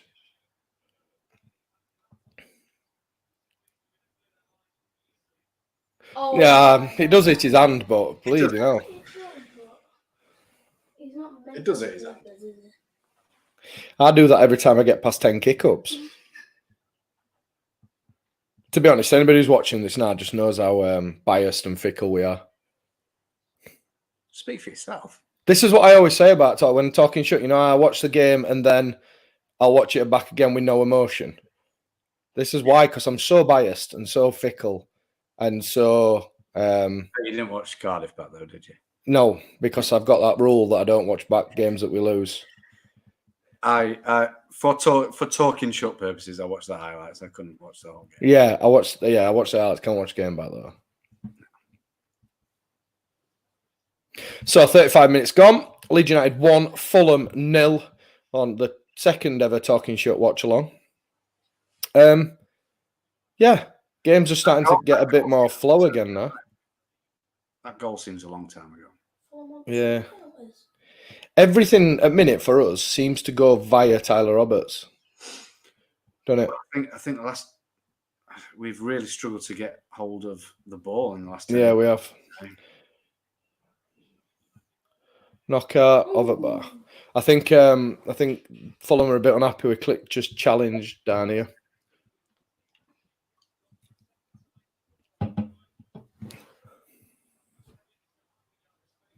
Stuart Dallas does well there not to be sold by his dummy.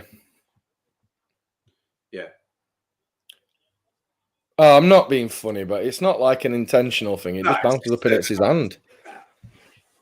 As Daniel Robinson says, I wouldn't say it's fickle. The ball goes into his hand and the players surrounding the ref repeatedly. It's pathetic. He's gone to control the ball. I think it's come off his knee rather than his thigh, which has meant it's bounced up quicker and he's just hands there. Yeah. Oh, that's a good strike from Mitrovic, to be fair. I think it would be very, very difficult to give that as a penalty. Yeah. However, I can see why you would appeal for it.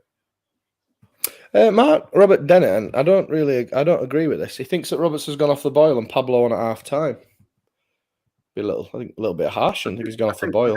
I think the whole team has. I just think they've come back into the game. To be honest, I don't think it's a good strike that. Moving about a bit. Yeah. As a keeper, though, catch that. You shouldn't really be palming that into the 6-yard box, should you? No. If you're not confident enough to catch, oh, it killed the crowdie. If you're not confident to catch, you've got to be putting that over or wide.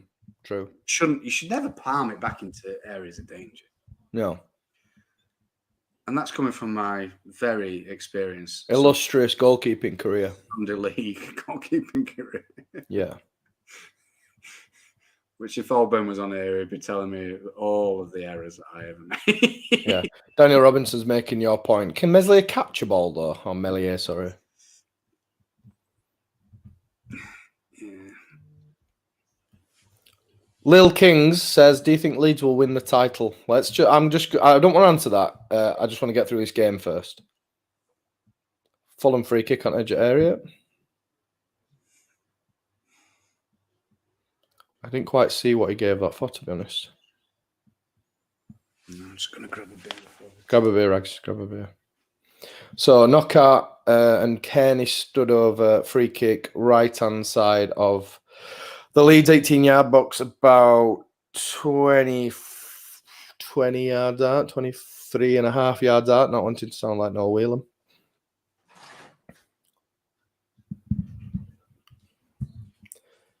Imagine there might be a shot on target here. Did you just describe something as 23 and a half yards out? Yeah, I went all full Noel Whelan. I weren't sure it was quite 25 yards. Oh, it's gone in towards back stick. Good header away, Ben White. Good lad. 39 minutes gone. Fulham have crept back into the game a little bit, haven't they? We've been a little bit sloppy. Lil Kings is back again. He wants an answer. Will Leeds win the match? If it stays the same, yeah. Yeah, if Fulham don't score, it'll stay the same. I don't know. I don't know. I hope so. And in parts, we've been good enough to, but they've come into it a little bit now, and we can't seem to keep hold of the ball. I think the first half of the first half. Oh, that's a chance, you know. Was ours. I think the second half of the first half was theirs, and that is a great chance. That is a good chance. That. Oh, he's just bullied Cooper a bit there, isn't he? As we saw him do with Pontus last week when they played Brentford. But yeah. Tom Pennell makes a point. We are riding our luck a little bit. But then Lad to Leeds says too many free kicks in and around the box in the last 20. Reed taking charge of the game for Fulham. Yeah, we haven't managed to get much at ball. And then when we do, we make silly little mistakes and make misplaced passes and stuff. And we haven't seen enough for Harrison. And no, we haven't really. Haven't seen anything in Harrison. Really seen of anything going forward, have we, in the last minutes? Luke Ayling playing for a foul there again. I like this kid, Reed. I commented on Twitter last week watching Fulham Brentford that I like him. I think he's a good player. It reminds me of Ryan Woods at Stoke. Is it Millwall? I'm thinking. Where was he, Ryan Woods, when he were really good? And I wanted us to sign him. Brentford, yeah, actually, Brentford. Oh, Joe Bryan with a chance wide. Yeah, they're coming into it a little bit. Yeah, Mark Jones makes the point. That's a good one. Could do we half time now? Can't seem to keep the ball on the ground. Yeah, definitely. It's one of them. We just have to get to half time at 1-0. Yeah. Michael Spry says White has been much better today. Thought he had an off day against Cardiff. Yeah, I think against Cardiff were probably the worst game he's had in a Leeds shirt, and that's harsh on him because he's consistently good all the time. But I think he made a couple of mistakes against Cardiff at times. He just got spun there, way out of position as well, though. The thing is, though, as we know, Leeds don't play to positions, do they? They're just weird. Look at press here, though. Good pressing. Yeah, I mean that is the thing. We can be. We don't appeal for that, sure. But see, this press here is good. Then all of a sudden, we can create something just by, like I say, even without winning the ball, without having the ball, we can. Liam Cooper with a great tackle there. He's give that as a free kick. Has he really? Or is he give? Yeah, he's give it as a free kick. Is ref getting done by Fulham here? Because that didn't look like a free kick to me, but we had a bit away. You know when I said they were in his head? Yeah, you're right, mate. It looks like they've got in his head a bit, doesn't it? He's given a few very dubious decisions since then. What is that monstrosity of a cardigan suit thing you're wearing, Parker? What is it? I'm annoyed by his dress code. Again, a misplaced pass. We need to stop making stupid misplaced passes. Yeah, really sloppy that. Really sloppy. But then again, look at that. No. You know what I mean? Cordova Reed nicks it, gets him into a good position, and then does something similar. Just literally. Yeah. Trevor Garland, who's just sent me a picture on Twitter, actually, I think is passing Klitsch again this week, but both teams are a bit scrappy. I don't know, I like Klitsch. And look at that, 36% possession from Leeds. Have we ever had no possession stat as well as that? Wasn't there a stat at one point that we'd won possession in every game last season? It would not. Yeah, we must have. Yeah. I tell you what would be good now, lad to Leeds has mentioned it in comments. If we scored again now just before half time, it'll absolutely kill Fulham because they've been better side. Not better side, but they've come into it a lot more. They've definitely come into it.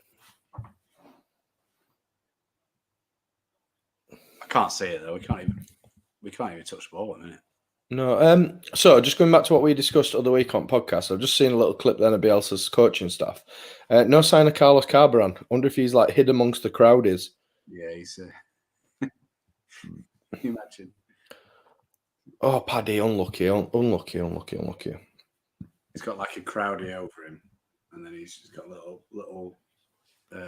Fulham breaking against us here now to knock out. What a good tackle from Stuart Dallas. Good header, Ben White.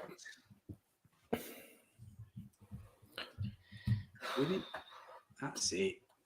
Lee Dorsey again, long-time listener, first-time caller.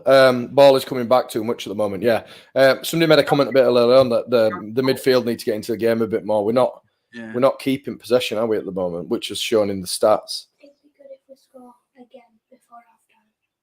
To be honest, I just want half time at minute and then let Bielsa point out where we're going wrong because he'll know.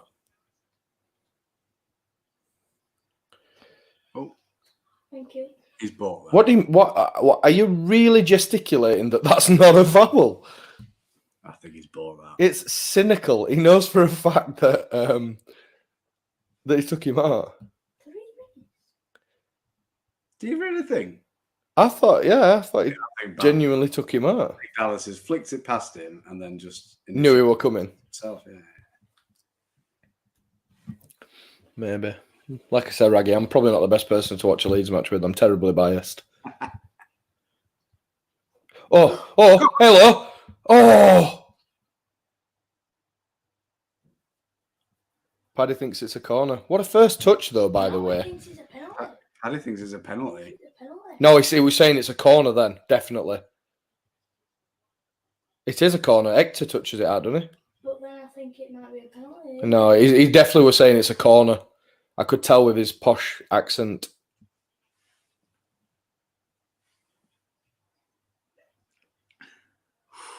Don't bring that. Take that off now.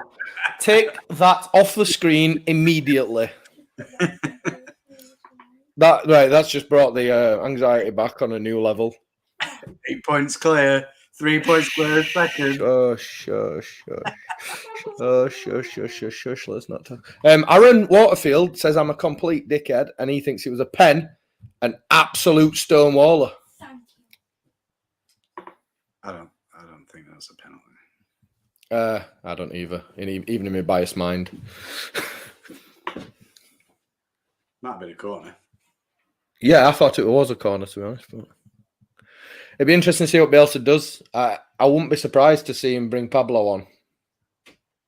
Not because I think Tyler's doing anything wrong, but you know what he is though. If anything, if anyone, I know he was involved in the goal, but I'd rather have Pablo on for Costa than Roberts. Yeah. I just. Or Poveda for Costa. I think Poveda will get a chance today. It'll be a game that'll suit him, I think, because they're a bit more wanting to have a go at us. I mean, what other than the I tell you something, for a fatty, Mitrovic can shift a bit, can't he? Do you see that little bit of pace then? Well, they had that picture, didn't they, of him coming back and he looked a bit rotund and then he took his top off and I wish I was Shredded. I wish I was in the shape that Mitch. I am Braggs, to be honest. I look a bit rotund, but when tops off, I'm shredded. Not really. After this free kick, he'll be half time. Ref, we could. I'm sure there's an argument we could set that again because Cordova Reed was not 10 yards.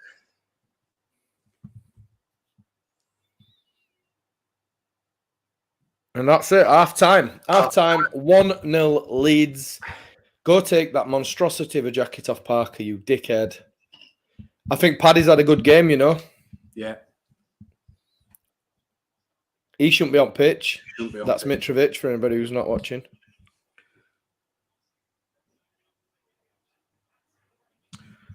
So my mate Neil, who would call Mitrovic a prick, has then sent another message during the second half, which was a little bit more vociferous about Mitrovic. Yeah.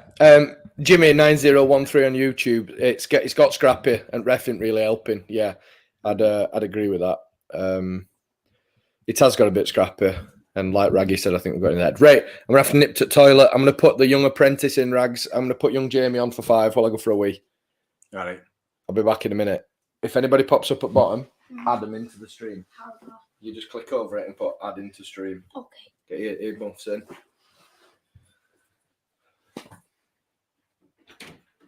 How do you think it's gone, Judd? Good start to the game, really, because that goal just gave us a bit of confidence to go on to the game. But it would be nice to get another goal to settle things up a bit. I think we had the best of it to start the game, but I think they've come back into it, haven't they? Yeah, they have started. Yeah. Yeah, we need to get. I think we need to get some stranglehold on the ball. I don't think we really kept possession very well in the second. Yeah. I wonder what changes Marcel Bielsa would make soon enough. If he does. Really, because he has a lot of faith in that team. Oh, I've learned something new. Oh, hello. Right. Hey up, Rags. How are we doing? Yeah, not bad. How are you? Yeah, good. Good. I think that's gone. As a half. Probably like all Leeds fans, I thought Leeds started off well at first 10, 15 minutes. And then you got to say it last half an hour, all Fulham want it after they went behind. I think for me, it's that midfield battle. Ariata and Reed are just dominating midfield. Click and Tyler Roberts have gone missing a little bit in that last half an hour for me. Click seems really rusty. I thought the same. He looked rusty and frustrated last week at Cardiff. He looked a little bit the same today. I'm not criticising him, by the way. Obviously, Fulham are a really good team, so it was a tough all 30 minutes, and the half time couldn't come soon enough for us. Yeah. We were mentioning it. We said we could do with half time here. I think you're exactly right. I think we've just lost. We haven't kept possession of the ball. No. Half of the half, if you get what I mean. Yeah. But, so it'd be interesting to see if he makes any changes about that. Yeah. Or whether he just gives them a bit of a. Who's in? Ryan Wilson. We started off really positive. And the pressing. The thing is with the pressing, it really helps us because sometimes out of a lot of their possession, all of a sudden we can create something. Yeah. And that's always been kind of prevalent, but yeah, you're right. We've lost weight in that. Yeah. Game. I thought when we were picking up the ball in that last half an hour, probably credit to Fulham pressing us so much. There were no options really, and that's not like Leeds. There's normally, we're playing them little triangles constantly, and half the time just having to hoof it up towards Bamford or trying to hoof it down the wing to Costa, or and we just couldn't regain any control in that last half an hour. Obviously, I'm absolutely over the moon to go in at half-time 1-0 up. Good finish. Good goal, yeah. Good build-up. And I'll tell you what, I loved I don't know if you guys are listening to it on Sky, but watching it on Sky, sorry. But I loved the crowd noise that they played in Ellen Road. They played the Bamford song. Patrick Bamford. So it's quality. I've got it turned right down because I didn't hear it. Yeah. Right. How much do you think? Because I've just been thinking about this while having a wee, because that's what I often do. I go for a wee and think about Leeds. How much do you think that it suited Fulham a little bit more towards end at first half because the game was so stop-start and we couldn't really get into a rhythm? Yeah, I think it's 100% an element of that. We're all about rhythm, aren't we? And when we're knocked out of rhythm, it's just like I said, there were just no options there. I was just saying to Raggy when you're having a deep thinking that we that I thought the game Leeds lost control in the middle of the park, and I thought Click and Roberts kind of went a little bit missing after that first goal, really. And you're right. I think it just knocked us out of whack, really. And I mean, there were people like Bamford having to come right back and defend at points and things like that. But I'll tell you what, credit where credit's due to Fulham. It's nice to see a team actually playing football against us for once. The amount of shithousing teams like Cardiff that we come up against and frustrating. Fulham are a good footballing team. We knew that going into this game, and they give us a brilliant game. And overall, I think, even though they're 1-0 down at the end of the first half, they were the better team overall. I thought we were the better team first 10, 15 minutes, and they were the best team in the last 30. So Rags were saying about changes, things like that. I wonder if Pablo might come on, but Pablo can control the game a little bit better. But then again, I'm not sure if it'll suit him too much, this particular game. He'll have his work cut out against Ariata and Reed in Middle Park. So it's a tough call, really. I'm not sure if he'll do anything. They've just shown the Mitrovic elbow again. It's a red card all day. Let's not, kind of stand on ceremony there. They should be down to 10 men. Yeah, that was second minute, yeah. It's ridiculous. I'll tell you something, looking further on, Rags, if FA pick up on that, he might be missing for 3 games and they're running. And we know that they're pretty toothless, really, without Mitrovic. Their entire game surrounds around Mitrovic. You look at the slumping results when he was injured. Yeah, exactly. So yeah. So there is still retrospective things because the referee didn't see it and pull it up. So that can get. Yeah, he's not given anything. He's not yellow carded him. He's not done anything. So he's completely missed it. So yeah, he could get that. I mean, yeah, if it had booked him, saying he'd just like left one on but not realised it were an elbow, then he can't punish him again. But because he's obviously not seen it, has he? He's like look the other way. But can't the fourth official put something in a report as well? And obviously there's a stronger chance he might have seen it because he's just stood outside the pitch and not having to watch the game. The ball, sorry. Well, I mean, it's helped us that it's a Sky game, really, and the fact that now analysing it as well. So yeah, it's got to come across the FA's desk. That yeah, definitely. I mean that's his game, and it's the horrible side of Mitrovic. He's a great player, as we know, but he can be frustrating. They've got Steve McLaren doing some punditry for. He's on the commentary team for Sky, and he managed him up at Newcastle or wherever he was, and he was saying, like, as a manager, that he hated that side of him because I think he said he got sent off twice in 5 games at one point for him when we were up at Newcastle, and he said, it ruins it for the team, doesn't it, then? If he gets suspended for 3 games for that, just trying to leave one on Ben White, that could be Fulham out of the race for second. If the referee had spotted it and sent him off quite rightly, after in the second minute, could you imagine being a Fulham fan? You'd be fuming, wouldn't you? In a game that you realistically have to win if you've got any chance of automatic promotion. Yeah. You're already down to 4th because Brentford won last night. Yeah.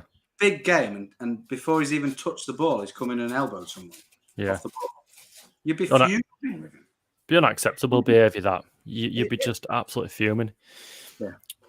Well, so let's get a bit of sort of fan reaction, if you like. Mega exploit, great handle. I think we need a big second half. Can't see us holding on the current way we are playing. Interesting one. Like, I think Fulham have had a lot of the second sort of half of the half, if you like, but I still don't think they're getting in behind us and like cutting through us at will. Like you've got Knockout in at back post who gets a save out of Meslier and the one he's curled over the bar. Then you've got that half volley from Mitrovic. We're definitely inviting too much pressure, but are we at danger? Just one sec, we've got an exclusive live from Ellen Road. Oh, nice. Yeah, it The is. big man is here. How you doing, pal? Nothing, guys. How you doing? All right. What did you think to that, mate? Squeaky bum. Does that cover it? Pretty much. Yeah, it's a pretty even game. It's pretty rough and tumble. I think the defenders are going to know they've been in a game at the end of today.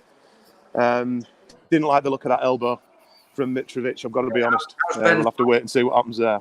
Have you seen the naughty, replay? mate. It's naughty. Yeah, we've all seen the replay. It doesn't look great, does it? No. But I'm absolutely delighted for Pat to put that goal away the way he did and give us that little bit of an advantage. But I think we just got to get that passing game going now. Yeah. Really good goal, good build up, good finish. Pat Bamford actually accidentally started that move, didn't he, by a bit of a miscontrolled ball, which ricocheted off their midfielder straight to Costa. Brilliant work by Costa down the right and cut back, and a cool finish, cool calm finish. And Lee, I was just saying that, guys, I loved the Pat Bamford goal celebration music thing, what we're blasting out in the stadium. That was class. Absolutely.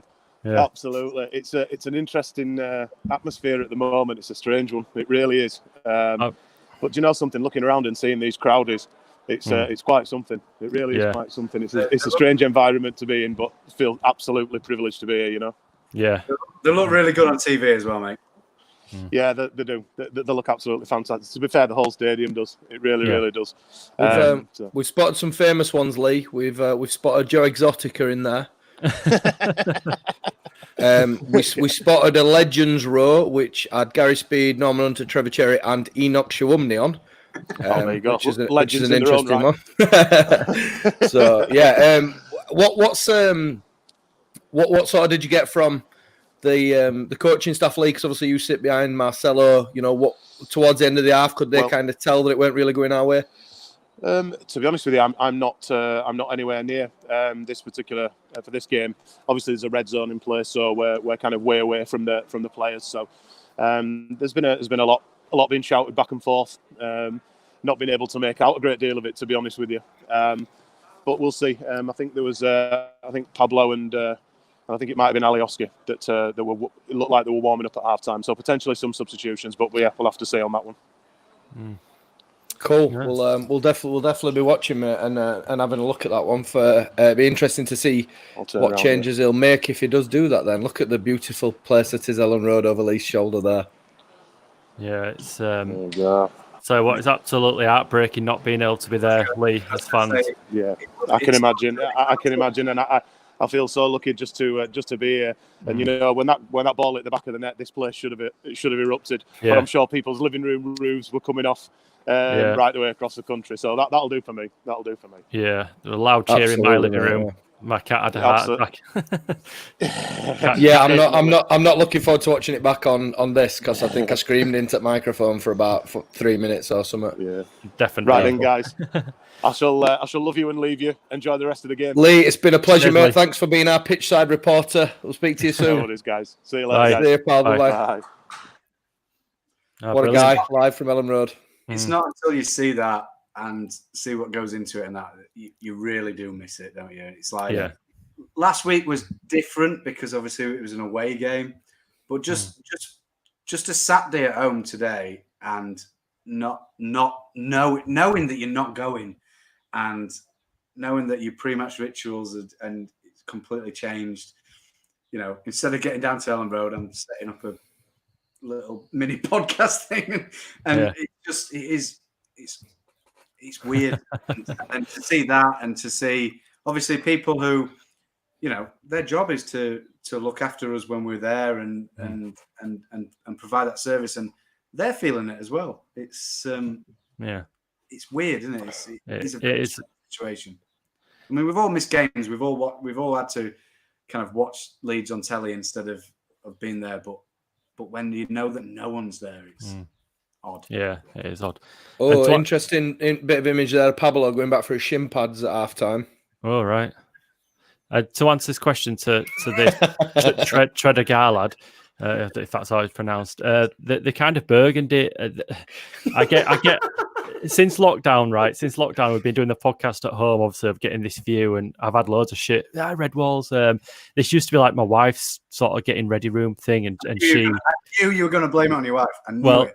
Yeah, and I've kind of commandeered it. It's a little bit bigger than the tiny little box room that I used to be set up in. But I am painting the walls. Funnily enough, looking at paint yesterday, so I'm going to get it painted blue. I'm going to get it painted like a bit of a navyish blue. So kind of Leeds colours, a bit like the LS11 type blue. You know, Nice. The background, blue and yellow should go off, shouldn't I? The guy was getting onto you for having a red wall. He said Bamford's going off. I don't know where he's got that information from, but I'd be Pablo coming on for Paddy from Wayne Mace. So yeah, it looks like Pablo's coming on for Paddy. So you'd imagine Tyler through as a number 9. Do you think? I mean, obviously, when I ain't got Sky or anything else, I don't know what's going on. Do you think that's a tactical change? Do you think? Alioski as well? Who? But Pablo's definitely warming up. Who would Alioski come on for? Because I think Dallas is probably the best person to keep on. Knockouts. I think it is Dallas because Aylin's. I feel uncomfortable about that, lads. I'll be honest. Yeah. I don't rate Alioski defensively. I don't. I think. I mean, yeah, he's naturally a left footer. Oh no, Dallas is on.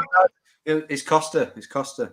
All right, so maybe Alioski left wing, Harrison right wing, Pablo through middle. They might be doing that so Alioski can play more of a left wing back because they were looking more dangerous down there right onto Knockout because Knockout kept cutting it in on his left. So maybe Alioski and Dallas on to shore up that left hand side. As long as Alioski into fullback, I'm all right. yeah. As long as Alioski into fullback, touching anything sharp, I'm happy. Yeah. Same here. Because defensively, he's one of the weaker I'll tell you ones. something though. With Dallas and Alioski on the left hand side, you'll get bags and bags of work out of Alioski. Probably a little bit more than you would out of Costa. Yeah, 100%. Because he's got an engine for days, hasn't he? So yeah, 100%. So let's just let's see how it goes. Yeah. It's going to definitely be a squeaky bum second half, I think. It'd be interesting, right, to see what Marcelo's, and we'll never know, Marcelo's thought process for taking Bamford off because he scored, and I thought he had a reasonably good first half, to be honest. Yeah, I did. There were a couple of missed touches, missed controls, things like that, but nothing too bad. But I think Bamford's more physical, which would probably help in this situation, you'd think, being able to battle a little bit more with their centre halves. Unless he sees Tyler being able to stretch the game a bit more with his pace in behind, sort of off the. So, obviously, Bamford plays as a traditional 9, if you like, a bit of a target man, if you like, a pressure forward. However, Tyler will play sort of on last shoulder, so we might be able to go forward quicker rather than trying to play through thirds. I don't know. We'll have to see. Yeah, well, exactly. We'll just have to see, but. Obviously, there's it didn't look like he'd had a knock or injured or anything like that, so it does look like it'll be tactical. So but we certainly need to start controlling the game. Like I said, that last 30 minutes, it were all Fulham really, and halftime couldn't come quick enough for us. So interestingly, they're right. It's just gone to the right back, and then they went direct straight away to Tyler Roberts. Right. Didn't try and play through midfield, just kind of bypassed it. But Pablo looks like he's playing as a midfielder. If you look at him now, he's sort of alongside, so not in the 10. It looks like he's playing more in the middle bit. But yeah, we'll have to wait and see. Right. Well, I'm going to get off and watch second half. I ain't got TV up here, guys. So we'll see you at end. I'll jump back in at full time. Speak to you in a bit. Nice one, right? Peace, pal. Bye. Brett Burnley says brave from Bielsa, but he agrees with it. Yeah, we'll see how it goes. I mean, I'm not here to sort of. I think it's a bit harsh on Pat, to be honest. Yeah, but if it's a tactical thing. Yeah, absolutely. And I don't think it's his fault that we lost the battle of midfield. No. I was just saying to Rye when you went for a wee then. He's not been in the game, has he? Because we've not had the ball. So yeah, I was just saying to Rye when you went for a wee then.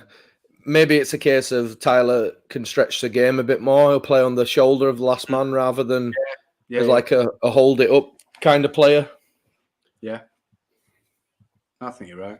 I'm pleased he's got his goal though. Yeah. However, this does make one other discussion. Very unlikely that we'll see Poveda, I think, now because he's already took Costa off and replaced him with Alioski. Yeah, and Harrison's got an engine on he, so you don't think he's going to I can't see Mucking Harrison unless he gets injured. No. It'd be interesting to see what the changes do. Hopefully, we'll be able to get a bit more of the ball this half. Yeah, we just need to get the foot on ball a bit more, don't we? And just like keep it our way. But to be fair to Fulham, they're doing a good job of not letting us do that because they're pressing us and like pressing us to the point where we haven't got an out ball, like somebody mentioned just then when we were talking. So yeah, credit to Fulham as well. You can't just say it's because we're not very good. I think Fulham have been all right. Yeah, it's coming back. The thing is with Fulham though, like I think Ryan said at halftime, everything's been down there left through knockout. I can't even tell you who's playing down there right. Who's playing down there right? Sorry, knockout down the right. Who's playing down there left? Left winger. See?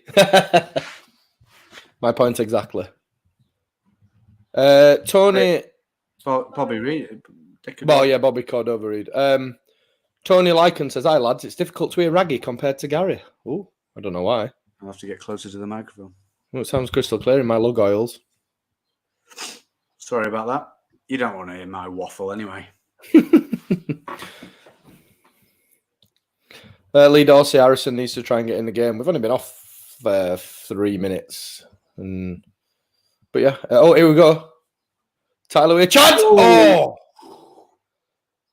Like you say, more direct. Yeah, a bit more left shoulder. Off the shoulder. Good chance. I mean, it's a half a chance. It's a mistake from Hector, isn't it, really? I mean, Alioski puts him off, but you'd want to be doing better as a centre-half with that. Yeah. I really hope we can keep Roberts fit. What a good touch. The guy's a talent. I mean, he gets a bit of stick. And I mean, we've jokingly given him stick about him being injury-prone and stuff, but Alioski, you don't need to do that. You do not need to do that. Makes no sense. Yeah, absolutely. It's going down. You see, that's why Bielsa's fuming, because he knows it's going out. So you don't need to make that stupid sliding tackle. Like, he's got booked there for no. He doesn't even. This is like, for anybody who listens to talking shit over and over again, I've always been critical of him doing stupid things at stupid times. He doesn't need to do that. No, of course he doesn't need to get booked for that, and that's why Bielsa's fuming as well. He's just a daft lad, isn't he? That's the problem. That is Alioski. He's a daft lad. He's just excitable, isn't he? He's just an excitable child. I mean, I get what he brings to the team. I get the energy. I get the stamina. I get the endless running. I get that he'll pop up in places where you would never. Oh, we're in here. Him to. Go on then, Roberts. What we got here? Stupid. Oh, chance here. Oh! Oh, I should have scored there. Does he take a deflection? Does defender serve? Defender stop that? There's a corner, I think. Roberts is playing with his head up as well. Oh, defender blocks it, you know. Defender blocks it. Oh.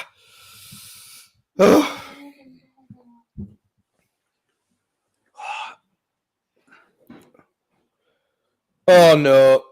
No, it were an attempt at Huddersfield again, but it didn't work. Right, we need Alioski to not be a dickhead again towards the end of the game and do anything stupid. I mean, he's been on 4 minutes and got booked already. Has Bielsa put a sub on and hooked him again this year? He did do last year, obviously with Calvin. Has he done it this year? Could we see it for the first time with Alioski? I thought he did it with Roberts. Yes, he did. He did it with Roberts. Yeah. Might do it again with Alioski here. What? Alioski for Pervader? Yeah. Yeah.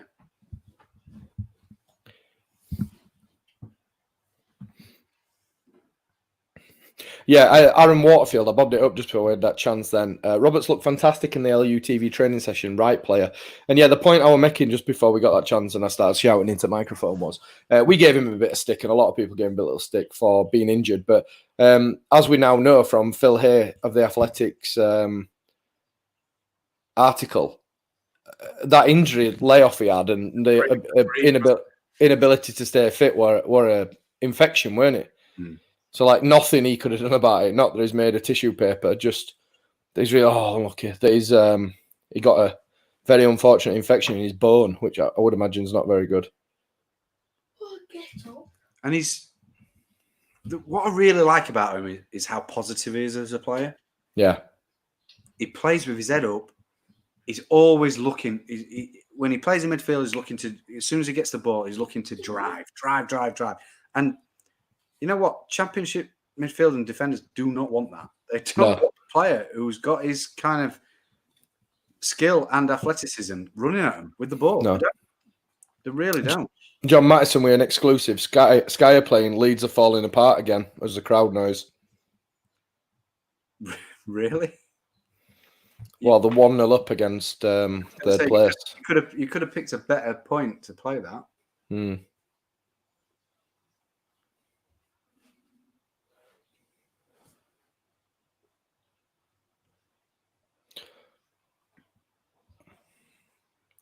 Yeah, there again, another example of blood rushing to Alioski's head. Right, Raggy, I've got one for you. How much of a mental thing is Pablo Hernandez playing as well for the other lads? I know the professional players and all that, but whenever you hear any of them, who's best player at team? Pablo Hernandez. Who's best player at team? Pablo Hernandez. You know what I mean? How much of the lift does he give to what a ball that is? Oh!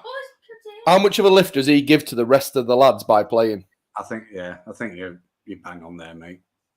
I think he just brings so much more, doesn't he? Yeah. Yeah, we've all played, haven't we? We've criticised him for at times this season. There's been games where he has been off it. There's been games where he's looked, a bit off the pace and everything like that, which you get. What's going on here? 35 years old and everything. But in those games, he's also then the linchpin, isn't he? What's going on here? No idea. Is it? I'm confused. He's getting a free kick. What for? For that. Really? That's soft. That's very soft. Oh, no. Very soft. Good study, Jude.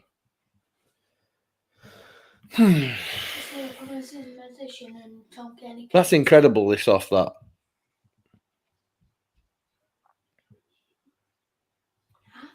I can see Carlos Carbahan there, look, just in the dugout. Was it him or was it a Crowdy? No, definitely him. Definitely him. Although he does have the facial expressions of a Crowdy sometimes.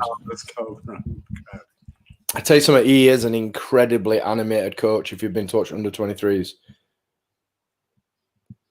Oh, what's this? Fair enough. Yeah, he's an incredibly animated coach. I went down to watch him to play Sheffield Wednesday 23s last year. And Leeds...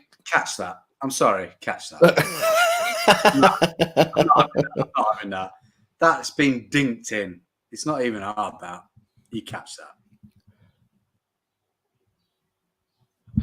Right, question here, Rags. I'm going to ask you to ask this. Do you think Alioski is good for a promotion side?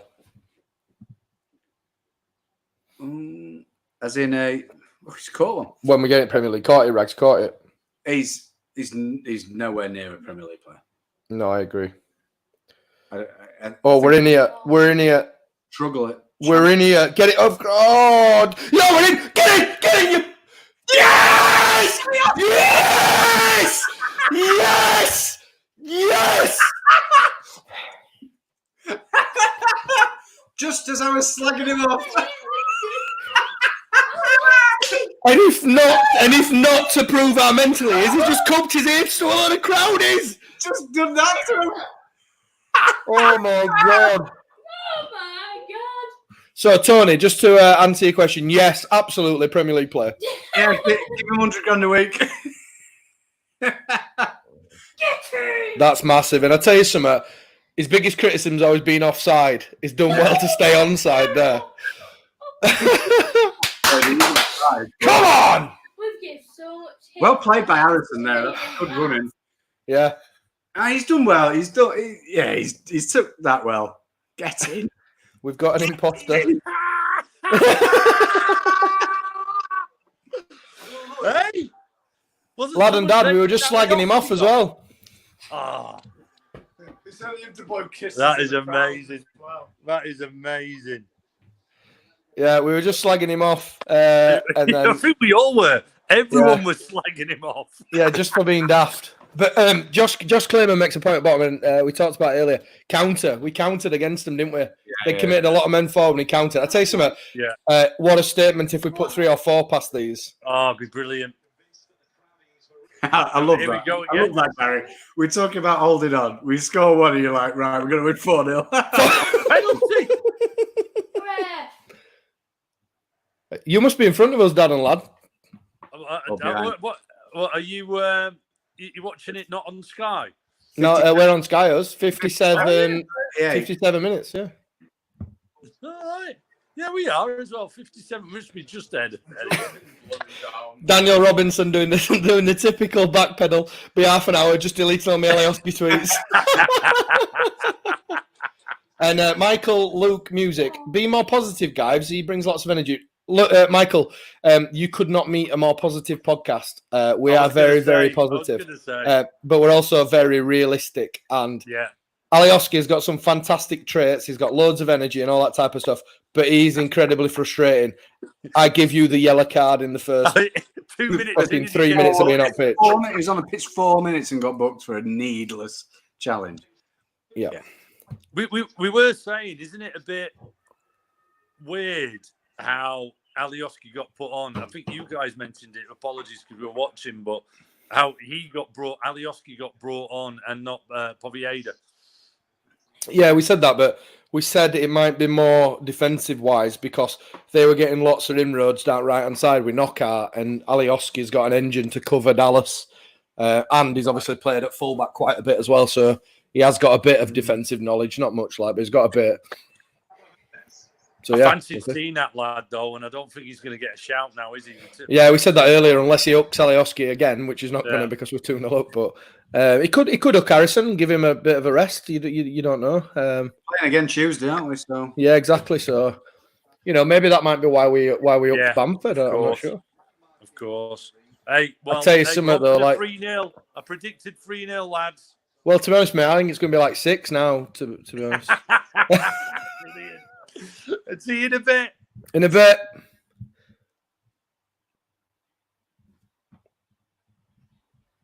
So, Daniel Robinson just correcting Dad and Lad. Pervader. Yeah.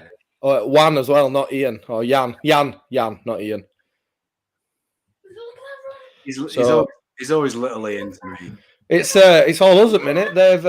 They seem to have shot the bolt a little bit. Yeah, Woolly White. Right, I tell you who must be shitting it right now. West Bromwich Albion. Oh, we are a shadow of a doubt, yeah. They must be looking at this going, oh, shit. Yeah. Yeah, suddenly pressure's all on them. At one point here then, Alioski. Alioski's made a difference to our tempo. I think we're good header back there. The second half of that first half, we didn't have the ball. We can't dictate tempo if we don't have the ball. We'd lost the stranglehold on the game. Have you noticed, Rags, as well, since the second goal gone in, their press has dropped off loads? Yeah. Look like Aileen just trotted forward then and doing hardly any press. And there's a bit of a press, but it's not like it was. And I think you're going to get that. Yeah, that's the Aileen flop. Yeah. that was the Aileen stumble, that one, wasn't it? Not quite the flop. It was a stumble. I think they're going to make a sub. I think a lot was made last week that actually we're not so much fitter than anyone else, but I don't think you could really kind of characterize that in the Cardiff game because it was still attack versus defense. Yeah. Second half, you can't say they were fit. They were as fit as us because it was just us peppering them with chances. We still made 17 attempts at goal. Yeah, and people said, "Oh, yeah." I didn't see that personally. We played into their hands. Played into their hands because that's the way they want to play. We gifted them 2 goals. Today we've probably been the better side for 15 minutes. we've capitalised on a great chance, scored it, weathered the storm, and now we're seeing that probably our fitness is showing out. So they've brought off Ariat, and I think they're bringing Josh Onomah on. Is it Josh Onomah? No, Niskins Cabano. So is he? I believe he's a striker, isn't he? So is he going to go up alongside Mitrovic, and they go a bit more 4-4-2? Cordova, or will Cordova Reed go up against him? I'm not sure. Yeah, that's a bit harsh from Sky to call that a chance, isn't it? I tell you what, you'd be disappointed with that defending, wouldn't you? Absolutely, it goes past 4 people. They went down in slow-mo. Good. Treadgal, lad, you need to change that Twitter handle. I can't pronounce it. YouTube handle, sorry. Scotty Parker's now blaming his lucky cardigan suit. There's going to be a big rescue mission for these crowdies, by the way. They're all falling down. Yes. Maybe they've got like a crowdie liaison officer, I don't know. Ben Parker is saying that Sky is saying next goal wins. Like, wow. Next goal wins. Great documentary, though. Next goal wins. You seen it? I'm looking forward to that Bielsa documentary. That book is incredible. I've just started it.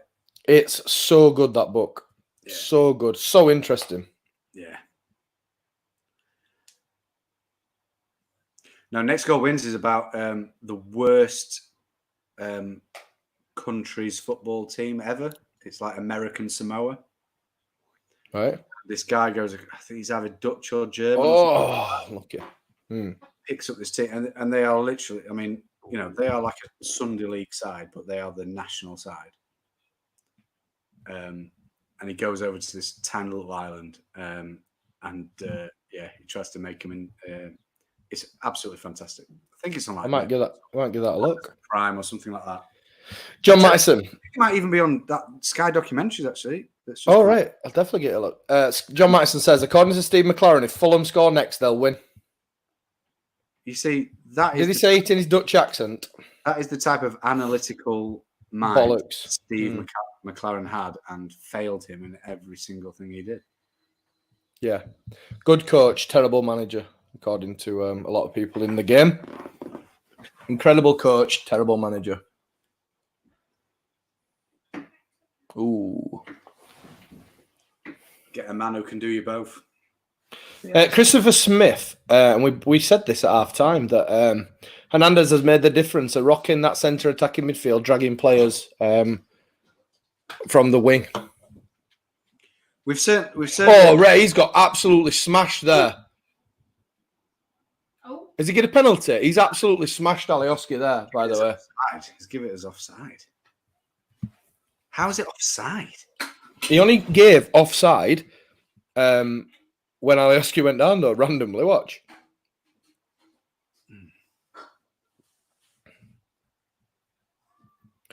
Yeah, and Aaron Waterfield agrees. Quality of madness. I think there's too much in that.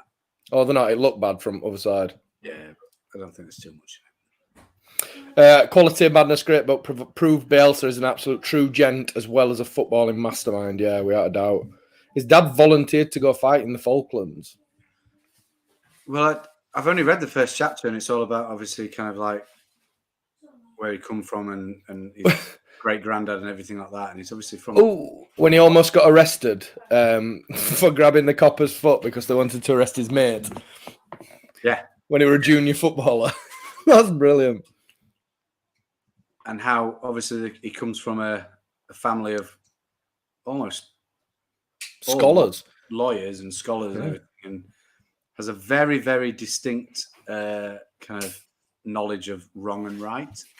His wife's is his wife an architect, or is it his sister that's an architect? Yeah, I think it's his sister. I think. Like I say, I've only read the first chapter, but yeah. Yeah. After reading the book, I had a quick look to see if his daughter were on Facebook. Just because I wanted to see if there was a link to Bielsa on Facebook. Look at the possession second half, 56%. So what do you attribute that to? Do you say that that's the Pablo effect, or do you say it's just because as a team we've I don't know, like, or the game's been a lot less stop start second half. Yeah. Pablo, he does hold the ball a lot better, and he probably occupies a couple of people purely because he's Pablo Hernandez. Like that bit there, that little bit there. Out ball, yeah. straight away positive, isn't it? Look at this here. We're in again now. That's the difference. That ability to be able to pick out that pass is what is the difference. Yeah. Whereas maybe with Tyler in there, he might look for a short 5-yard pass where Hernandez will hold on to it for just that split second more to look for that pass. I think that might have been the difference. But I do also think that the fact that the game hasn't been so stop-starts made a difference as well. What's he complaining about there? What do you think, Rags? Do you agree with that, or? No, I think, like I say, I've struggled to kind of really see that he's like running the whole game, and that's been the difference. But there has been a major shift, and I didn't know whether that was the case. But literally, as we were talking about it, he did that, and it's straight away you can see that's a massive thing. So I think it's a mixture of two things, to be honest. I think they're blowing. Really do. Yeah, they look tired, don't they? They do look. Are we bringing someone on? I think that second. Oh, Paddy's got a bit of ice on his knee, Fuck. That's a fine, by the way. Sat playing on his phone in the stadium. It's a fine. Maybe he's got a little knock then, so we just tried to look after him a bit. We can't have him injured. No. Saying that though, mate, Tyler Roberts, when he played 9 at Hull, you know what I mean? We have got a backup. I had a point to go. Are we on telly against Luton on Tuesday? Wednesday, whenever Tuesday. I'll be watching on LU TV. Right, okay. So, watch along Tuesday. I think the Luton Blackburn games aren't televised, are they? Is it not even on Red Button? There's no red button. No, it's not on Sky. What do you mean there's no red button? I've got obviously I've got a LU TV link as well, so we can do it on that. Josh Clement, Fulham, we're never going to be able to keep pressing, so they've dropped off and we can keep possession easier. Yeah, that's probably a point as well, yeah. I think they brought Ivan Cavallero on now, so it looks like they'll put him wide and Bobby Reed back in middle. Took Margie knockout off. I'm right, Marge. Fuming about being took off and all. Which would be. Second half, has he? No, we haven't seen him, have we? I think that we've done a better job. He was probably their best player first half. But yeah, he seemed to get a lot of joy, didn't he, first half? Mm. Oh, Leeds nearly nicked it then. Ben White just so calm, isn't he? Yeah. Pablo, that's what Pablo gives you. That. Yeah. Chance here for Jackie Harrison. Yeah! Brilliant! Yes! Brilliant! Yes! Not even half a chance. Pablo, that's what Pablo gives you. That. Pablo. And Jack Harrison. So calm. Did you see when you went to fans? Mate, the biggest thing for this, and I don't want to get carried away, but what a statement. What a statement. How many times have I seen it last couple of days that at this time of the season, teams who mean business do the business. We're doing the business. Unbelievably so. We've battered these second half. I'm getting carried away. Not battered them, but what a finish, Jack Harrison. Meg keeper. But that, Pablo, that is what Pablo does, that. But I'm buzzing. Well, to Leeds is back, goal line correspondence. Pablo Hernandez. Lads, I'm buzzing. Lads, I'm buzzing. What a ball. Lads, I'm absolutely buzzing. That was like Stoke. Buzzing. Real. Buzzing. Harrison did well to control it and roll that in, didn't he? Oh, I mean, it's a fantastic ball, but he's got it all to do. Yeah. But that's me and Raggy, lad and dad, were just having a little discussion about what the second half. We've had 56% possession as opposed to 36 in first half. Is that the Pablo factor? And we were just saying that the Pablo factor is that he'll hold onto the ball for a split second longer to make a decent pass, and then that happens. It is, and I couldn't tell you. Is it that or not? But I was screaming halftime, bring Pablo on to cause their midfield problems because we weren't causing them problems in the first half. But the thing is, mate, now to do it. If you look now, they've got the ball, and Harrison Reed is right next to Pablo all the time because. So exactly. So did we take one of their midfielders out who was balling it in that first half? I mean, their possession. No teams had possession like that against us this season. No. But maybe Arsenal in the second half in the FA Cup. Yeah. But I'm just saying then to Raggy Dad before we came on, talk about statements. That's a statement. 3-0 against Fulham, mate. 3-0 against Fulham, where everybody was shitting themselves about. It's isn't it? Massive. I reckon 4, lad. Absolutely massive. I said 4 at half time. Did I not? I'm going 4. Well, lad's going 5. How many lads? You're going 5. But I reckon we'll be in on another 2. We'll be coming in another 2. In a bit. Big shout out to Benjamin Price Popple, who's on his watch-along debut with Raggy, listening live for the first time from Washington State, USA. Welcome. Yes. Hopefully you can understand, if you're not an expat, hopefully you can understand our Yorkshire drawl. And also, young Ben's not here, so he won't criticize. Yeah, anti-American Ben, as we call him. Obviously, it is a wind-up, and he's not really anti-American, but somebody got Monk on, so we have to... Yeah. So he's bringing Joe Bryan off. That's... I tell you something, if you were a Fulham fan, you'd be fuming. Well, you've blown it, haven't you? They've capitulated, really, second half. It's playoffs for them. Right, no, hold on. Let's not get carried away. Now they're bringing Josh Onomer and the kid. If anyone's going to take that West Brom spot, not our spot, West Brom spot, it's going to be Brentford now, isn't it? Always took Kearney off. I was listening to because I'm a podcasting professional, and I say that with a hint of sarcasm. I was listening to a bit of Fulham stuff over there, and they were saying that one of Scott Parker's biggest failings is they've not managed to find a place for Tom Kearney. He's not managed to find somewhere where Tom Kearney can affect the game, where Jukanovic, anyway, Jukanovic could. Like, Jukanovic got a massive tune out of Kearney. Mm. Yeah, he looked really good, didn't he? At that. Yeah. At that. But I mean, Phil was mentioning it. He really, really doesn't like. Phil Hayes thought, Scott Parker's terrible. Like he said, he would be really worried about this game if Jukanovic was the manager of Fulham, of this Fulham side. Yeah. But because I'm not being funny, but if you look at this, I'm not that worried because it's Scott Parker. If you look at this Fulham side with the players they've got in it, like Michael Hector had a great season at Sheffield Wednesday last year. Wednesday wanted to buy him, but Chelsea didn't want to sell him. Like, he's their centre half, if you like, or they're one of two. Then Cavallero, Knockhart, Mitrovic as a front three. Well, could you imagine? I mean, even if you just take the Mitrovic, I mean, everyone's saying about the whole back, but I don't get the Bamford slating, and I don't think you should compare him. But Mitrovic would have scored 30 goals in this Leeds side. They would have. He would have. I've just received a text from. It would be unfair of me to say whom, but I've just received a text from an assistant manager in the Championship, and this person just put, "That is the result. Done. Finished."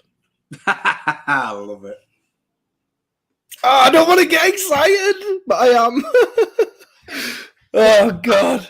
This is the result that we really craved, wasn't it? Oh, we're in again here. Go on, Wide. Click. Go on then, Alioski. Get at him. Oh no, bad decision in the final third. Pavado. Go on, give him Yeah, I'd agree with that. Take Harrison off, save him a bit, and bring Poveda on. Chris Gange has said the Spanish wizard has changed this game. Yeah, it's hard to disagree, really, in the way that we've come out and not dominated. He's not even done it, he's just dived there. Play on then, Calv. Come on, let's go. You can see why Hernandez is a good threat. Different teams. So Pablo's got to start against Luton, hasn't he? Yes. And possibly Roberts up front. Possibly, because we'll have to see about Bamford's injury. It looks like, if he's just got ice on it, it looks like a precautionary type thing. But you know what Bielsa's like. He could play on that. I wonder if that was his. His affected PCL knee. Oh, look at. Oh, Alioski's just let touch down there a little bit. He's done well though. Brett Burnley on Facebook said, getting blocked by the Fulham page on Twitter has put the icing on the cake. Brilliant. My mate Lewis is a Wolves fan. Just text me saying, surely you can't fuck it up now. Well, hold on, we are Leeds, so there's a chance. PVM Beads on YouTube, what a result. Leeds march on together from America. And Ben Parker, friend of the show, Sky saying they feel sorry for Fulham. Oh, well. For why? Like, just for what reason? I'm not sure.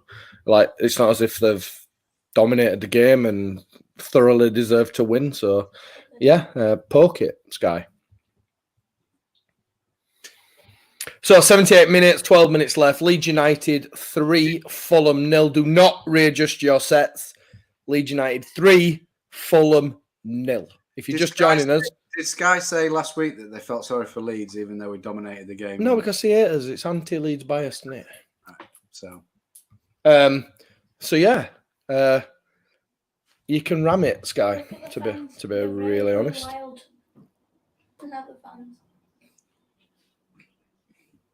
So what's that? That's 8 points clear, isn't it? Of third. Yeah. Oh, they're bringing Barry Douglas on. For Ailing. I'll tell you who I haven't seen this half. Dallas. Yeah, he's only even got a look.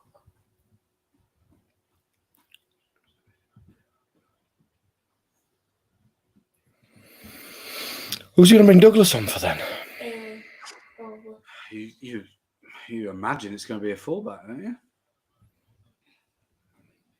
Number 3. Klitsch. Dallas into midfield. Yeah. Klitsch up front. Sorry, Dallas into midfield.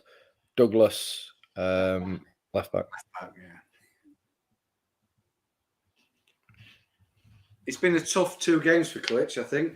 Yeah, lots of work with very little reward, if that makes sense, to be honest. Yeah. Come on then, Barry, what can you do?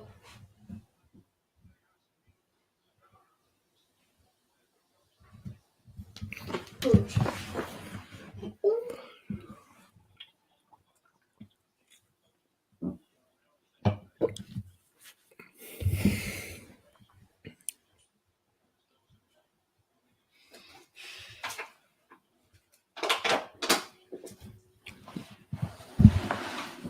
Mark Jones, do you think Tyler could be our secret weapon if Bamford is injured? I don't think it's anything secret about it. Oh, Jackie Harrison's done well, and then his touch let him down a bit. I think he's the only weapon, isn't he? Yeah, unless he puts Edmondson in. But I'd be very shocked if he put Edmondson in. Yeah, I don't think Edmondson's in the reckoning. I don't know about you, Rags, but I feel very smug. Matt Lawson has just put, "How's the heart, lads? Mine has finally settled." Yeah, I just feel really smug because this will kill Fulham. This really. I think if any team is going to get automatic from the non-Leeds or West Brom, it's Brentford. This is screwed Fulham completely. Brentford have actually got a very favourable set of fixtures. Brentford could go on a run. Yeah, I think it could be, and here's a bold statement, us and Brentford, first and second. Yeah. I think that is more likely right now than us and West Brom. I really do. Pavetta recalled to the bench. Oh, but our judge just told me, young Jamie over here, that Paveda's just been called back. We've made a subs. Oh, can we have 5 subs? Yeah. Yeah, you can have 5. So we might bring Paveda on for a bit of a run. And Matt Lawson makes an absolutely stonking point. Congratulations, Matt Lawson. With Mitrovic, a possible ban as well. Fulham gone. Yeah. Their matches are quite tough, actually. I think. Yeah, they've got a horror running. They've got Fulham. QPR, Birmingham, draw- Cardiff, West draw Brom, This game would Sheffield have Wednesday, and Wigan. a little bit for Fulham. That's their next 7 games. West Brom's is Sheffield Wednesday, Hull, Derby, Blackburn, Fulham, Huddersfield, QPR. All right. Raggy's left. He's had enough. Yeah. Getting a beer from miles away. Oh, this has been brilliant. Treadgelland, this watch along is great. Are you doing all the games? We hope to. We'll be doing the Luton game on Tuesday night, but we might have a bit of an issue with that one. We may have different streams and stuff, so there might be an issue. But we're going to try and do as many. I know I can't make the Blackburn game because sadly I'm having to work. So I don't know if Raggy and the rest of the lads are going to do a watch along, but we'll endeavour to.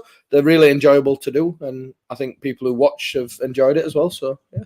Do you know what's really enjoyable is the fact that you just turn Sky down as well, so you don't have to listen to that. Yeah, mate. Do you know something? I was thinking this when I did the Father's Day one. Shite.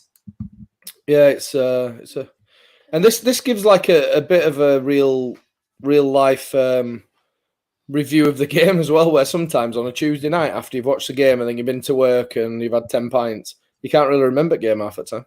Yeah. Matthew Lund, tell you boys, Fulham are struggling to get in the playoffs. Love the podcast marching on together. Yeah, possibly. Mitch is in a bit of bother. Oh no, he's Jan Paveda's come on for Harrison. So Juan Paveda is now on. Stephen Mayer, McLaren's a prick. 3-0 isn't this game apparently. All right. And Matt Lawson, hope we don't take anybody. Don't take Luton lightly. I don't think we'll take anybody lightly between now and end. So, Mary has just murked Mitrovic. Send for a hot dog. Couldn't get any better. I tell you what, I'm gonna have a little look at on Sky Bet. Juan Paveda to score next goal. Hurry up. Oh, go on then, Tyler. Mate, if he scores now, we'll be fuming. No, poor ball. Josh Clayman says, listening to you guys is like the old fan zone. I'm not sure that's a good thing. Is that a good thing? I'm not sure. Oh.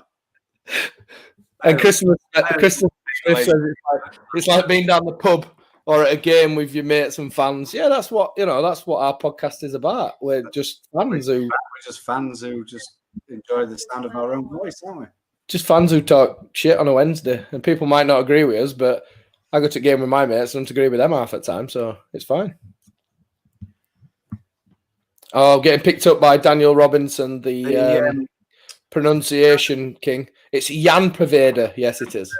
The fan zone against Arsenal when Viduka literally kept us up that season, 2003. And it was done by Bob Tappin, who was also featured in the Take Us Home image. That was one of the most iconic fan zones, I think. Believe it or not, I spoke to Bob about coming on the podcast just after the Amazon documentary, but he fell off the face of the earth shortly after that. Very passionate guy, Bob. Yeah. Also, 20-1 for Paveda to score next goal. Yeah, it's not happening, mate. There's 4 minutes left. I'm having £3 on it.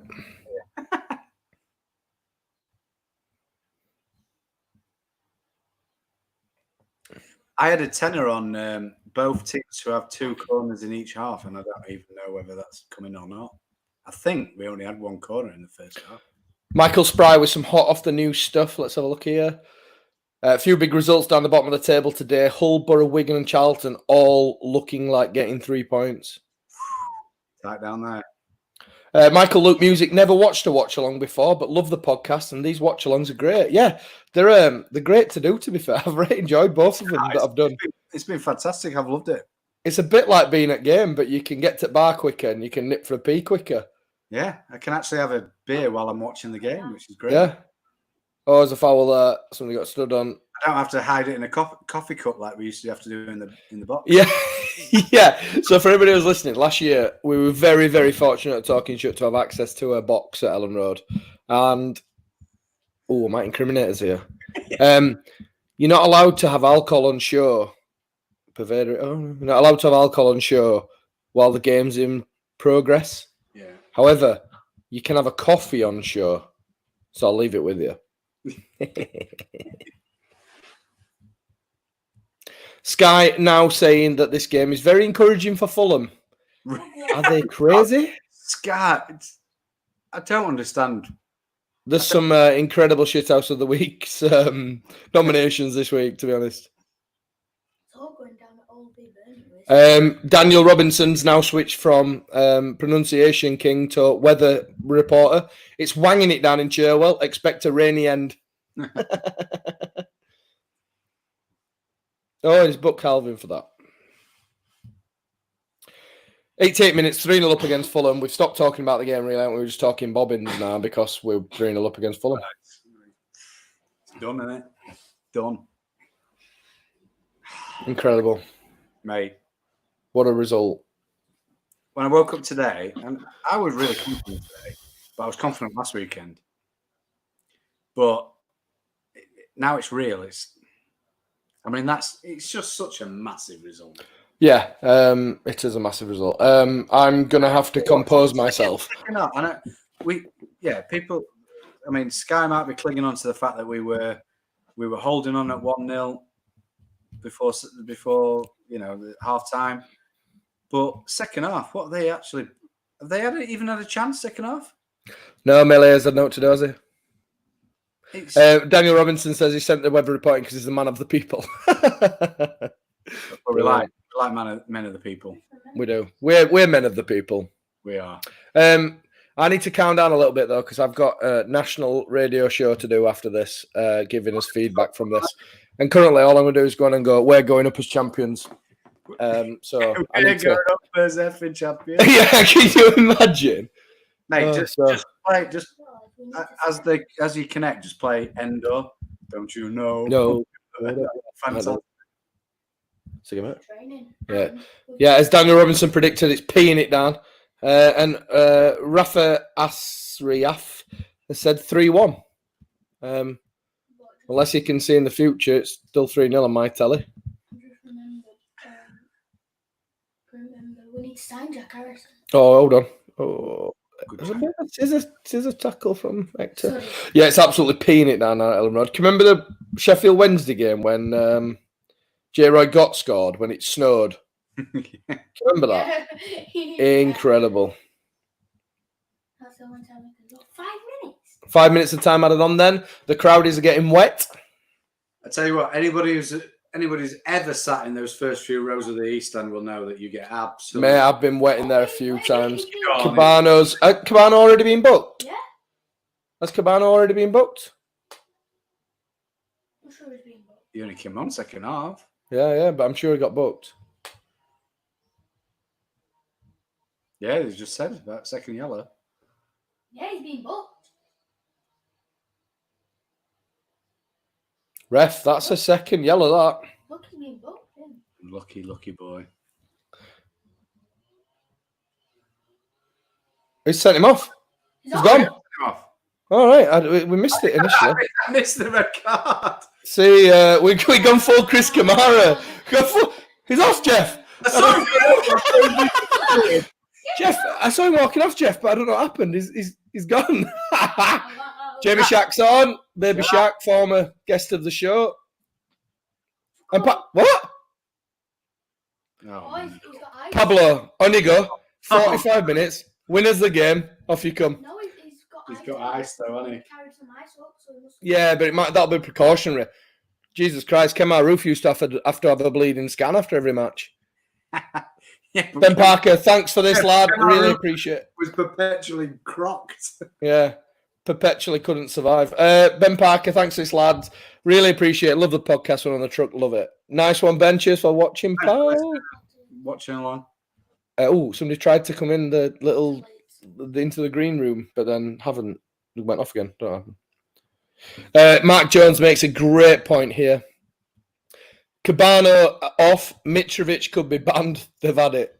He's got a point on it. Ben White, man at match. Yeah, I'd agree with that. Yeah. Lad to Leeds is back in the room. Pitch side reporter. Ish. How are you doing? All right, mate. You? This is now with the rain coming down and everything that's happened. This is just beautiful, isn't it? It's a majestic moment. It's Look a majestic at that rain. moment. It's Yorkshire. It's 3-0. Scott Parker's cardigan is going to shrink on his own body so tightly. Good. Right now. This is unbelievable, guys. This is As Daniel predicted, it's pissing it down. My £3 about to get washed away for Jan Poveda to score the next goal. And then Calvin is knocking balls like that. There we go. That was so perfect time. We are. I feel so confident, guys. I wanted to get in before you get like the proper experts on, but just to let you know how I feel about this. We for some reason we've got a load of Liverpool fans who listen to our podcast. One's called Boone, and I've just replied. Oh yeah, to he's been in here. Oh, I said we will. This is how confident I feel right now. We're going to take the title off you with Erling Haaland up front and James Milner in midfield. That just sums up how I feel right now. Nice. That'd be nice. Hold on. Has he? Was that? Has he been booked already? Could they lose 2 people? No, just one. Yeah, just a quick non-Leeds shout out to Andy Lonergan, Premier League winner, former Leeds player, and James Milner, both former Leeds player, just won Premier League. Lonners, you couldn't meet a nicer guy. I'm chuffed for him. Top guy.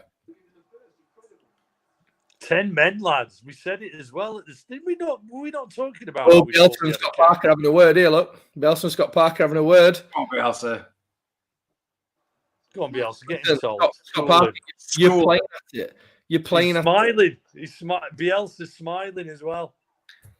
Scotty, you're playing at it. He once turned up to the Bavos Barros carrying a grenade and trying to pull the pin. Like you're not hard. He once went to the Argentinian steakhouse. That's about as much in common as he's got with Bielsa. Is Jamie Shack playing up front? What position is Jamie Shack? Why not? Why not? Let's play him up front, score a hat-trick, Shaq. What position is he playing? So far, he's been all over the pitch. He's here, look now. He's on the right-hand side now. We were up front a minute ago. Have we lost some crowdies? Because in all the... Loads have fallen down. I was going to say in the like all the social media these stand up. That's it. That's it. Boom. Yes. Boom. Yes. Oh my God. Let's go. What a great result and performance, boys. Second half we were superb. I was talking about you two. I haven't even got onto the match yet. I'll let you get the pros on, boys. Thank you so much. Oh, awesome Cheers. stuff. Take it easy. He said love you and then cut off. Love you. Love you, man. Yeah, so we'll hang around. I think Ryan will join us again. I've got to shoot off in 20 minutes, though, because I've got a bit of something to do. If you want to check that bit of something out, I'll be on TalkSport 2, giving feedback from this game. I just need to compose myself rather than just shouting nonsense down the phone. So, yeah, we'll see. Rags, I've really enjoyed this, mate, especially the results. I think you've got to just shout down the phone. I think that's the only way of like kind of conveying what we really feel right now. Let's face it, we all came into this game with different levels of confidence. But Johnny, he's clapping. The crowd is. He is a sandwich short of a picnic. That kid. I love that. We're all different levels of confidence, but Hold on. a 3-0 victory in this situation is just what the doctor ordered. Isn't it? It's fantastic. Absolutely, mate. Yeah, absolutely. What a result! What a result! And the thing is, as well, like it'll just kill Fulham. Imagine being a Fulham fan now. They've got to come back from that. Imagine being a West Brom fan now. Yeah, true. Yeah, seriously looking. But yeah, I mean, we've killed Fulham. Fulham are dead. Fulham are dead. Yeah, yeah, yeah. Absolutely. Look at that. Look at that. 8 Oh points my clear God. of third, 3 points clear of second. Middlesbrough's Don't back. you know? Pump it up. The whites are going up. Don't you know? Pump it up. I'm just gonna nip for a wee, and I'll be back. But I'll leave you with this while I go.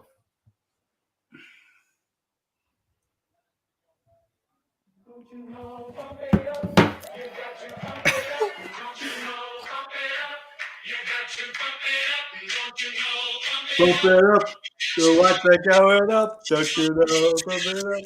The whites are going up.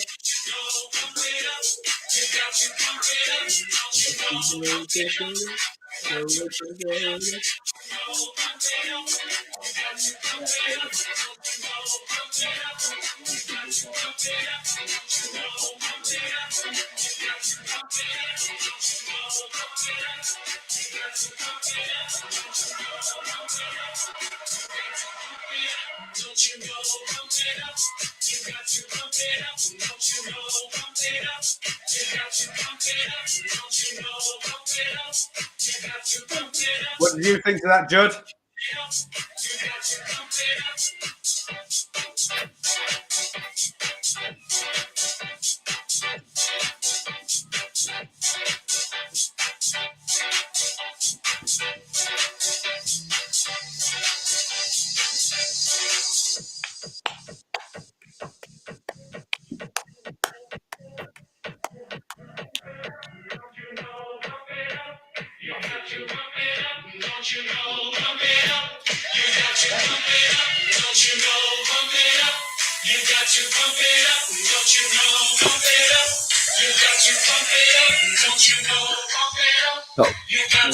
Pump it up. Don't No, you most know? enjoyable Pump it up. bit ever had. I Right. think I felt like I put you guys on hold and give you some shitty music to listen to while I go for a bit. Dancing. Right, Yeah. after half time, then, mate, what did you make of the second half? Oh, superb, wasn't it? I were a little bit, squeaky bum time going out of the second half because Fulham played so well at back end of the first half. But Marcelo Bielsa just got it right tactically, and we just dominated. Didn't Fulham looked like a different team? You'd be really frustrated as a Fulham fan. But absolute full superb credit to Bielsa and Leeds United, who worked so hard in that second half, and we were ace. The goals were class. Brilliant to see Pablo Hernandez back in, being instrumental as we know he is. Incredible stuff. And what a win, There's a lot of talk about it being season defining. People are saying, I never really thought it was. There's still a few games to play, but it is. But it means so much, doesn't it? Now we're 8 points clear of third. But I'll tell you what, guys, that goal difference as well. If it comes to goal difference, that's getting that 3 goals has really helped us. Even if it's us and West Brom in final 2, we've got a better goal difference than West Brom now. So it's brilliant. It's absolutely brilliant. Really, really pleased. And just off the back of that awful trip to Cardiff, it was superb. Absolutely. They're all coming in now for the They're all final. coming 8 points clear, top of the league, 3-0 up. Come on! Yes! How are we What a doing, day. guys? All right. What a day. That second half. I'll tell Lee, you what. This what did you make of that this second football- half? Well, it's easy, isn't it? This football, like what were we worried about? Well, I think what that's shown us is just how important Pablo Hernandez is. He's changed the game for me there, and what a pass for that second goal! Oh. What a pass! And then to have that luxury of bringing him off as well. He's come on, we're 3-0 up, rest him sort of thing. Were it just that sort of substitution? I believe so. Look, you're 3-0 up. You know how influential Pablo is. So why put him through anything that he doesn't need to be put through? So he came on. He wanted to get out of that storm. Probably. He didn't want his false nine fringe getting damaged. Yeah, there's been some interesting haircuts kicking about. I can tell you that much. big time. Lee, how buzzing did the players look leaving the pitch?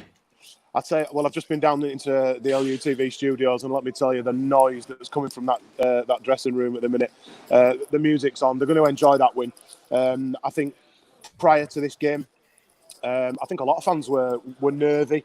You wouldn't have known that from seeing the players warming up and seeing them kicking about before the game, but they'll enjoy that win, and I think that sends out a statement as well. That's not just a 1-0 scrape, that's a 3-0 job that we've done on them there.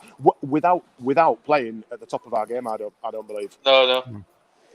What do you guys think, especially that first half? Do you think that's one of the toughest teams we've come across this season, football-wise? Because I think so. I think that first half, Fulham were superb. Has somebody got your mic? That's Victor. Oh, is it? Christ. Brilliant. You should have seen him pile on Angus when he scored. It was fantastic. Yeah. He ran the length of the director's box and just dived on him. No social distancing then. It was, I think everybody was just so almost relieved, I think, when that second goal went in. And then with the third, just to put the icing on the cake for Jack Harrison. Again, another tireless performance. And it just all came together. It's amazing. What on earth were we worried about? Yeah. What were we worried about? Yeah. But I think it sends out a statement now, and they've got a few problems now. Fulham, obviously, there's the red card that they picked up at the end there. There was that many bookings in that game too, and for once, I think Fulham struggled to. It didn't seem that they had an idea or a plan B to break us down. We seemed to cope pretty well with what they threw at us.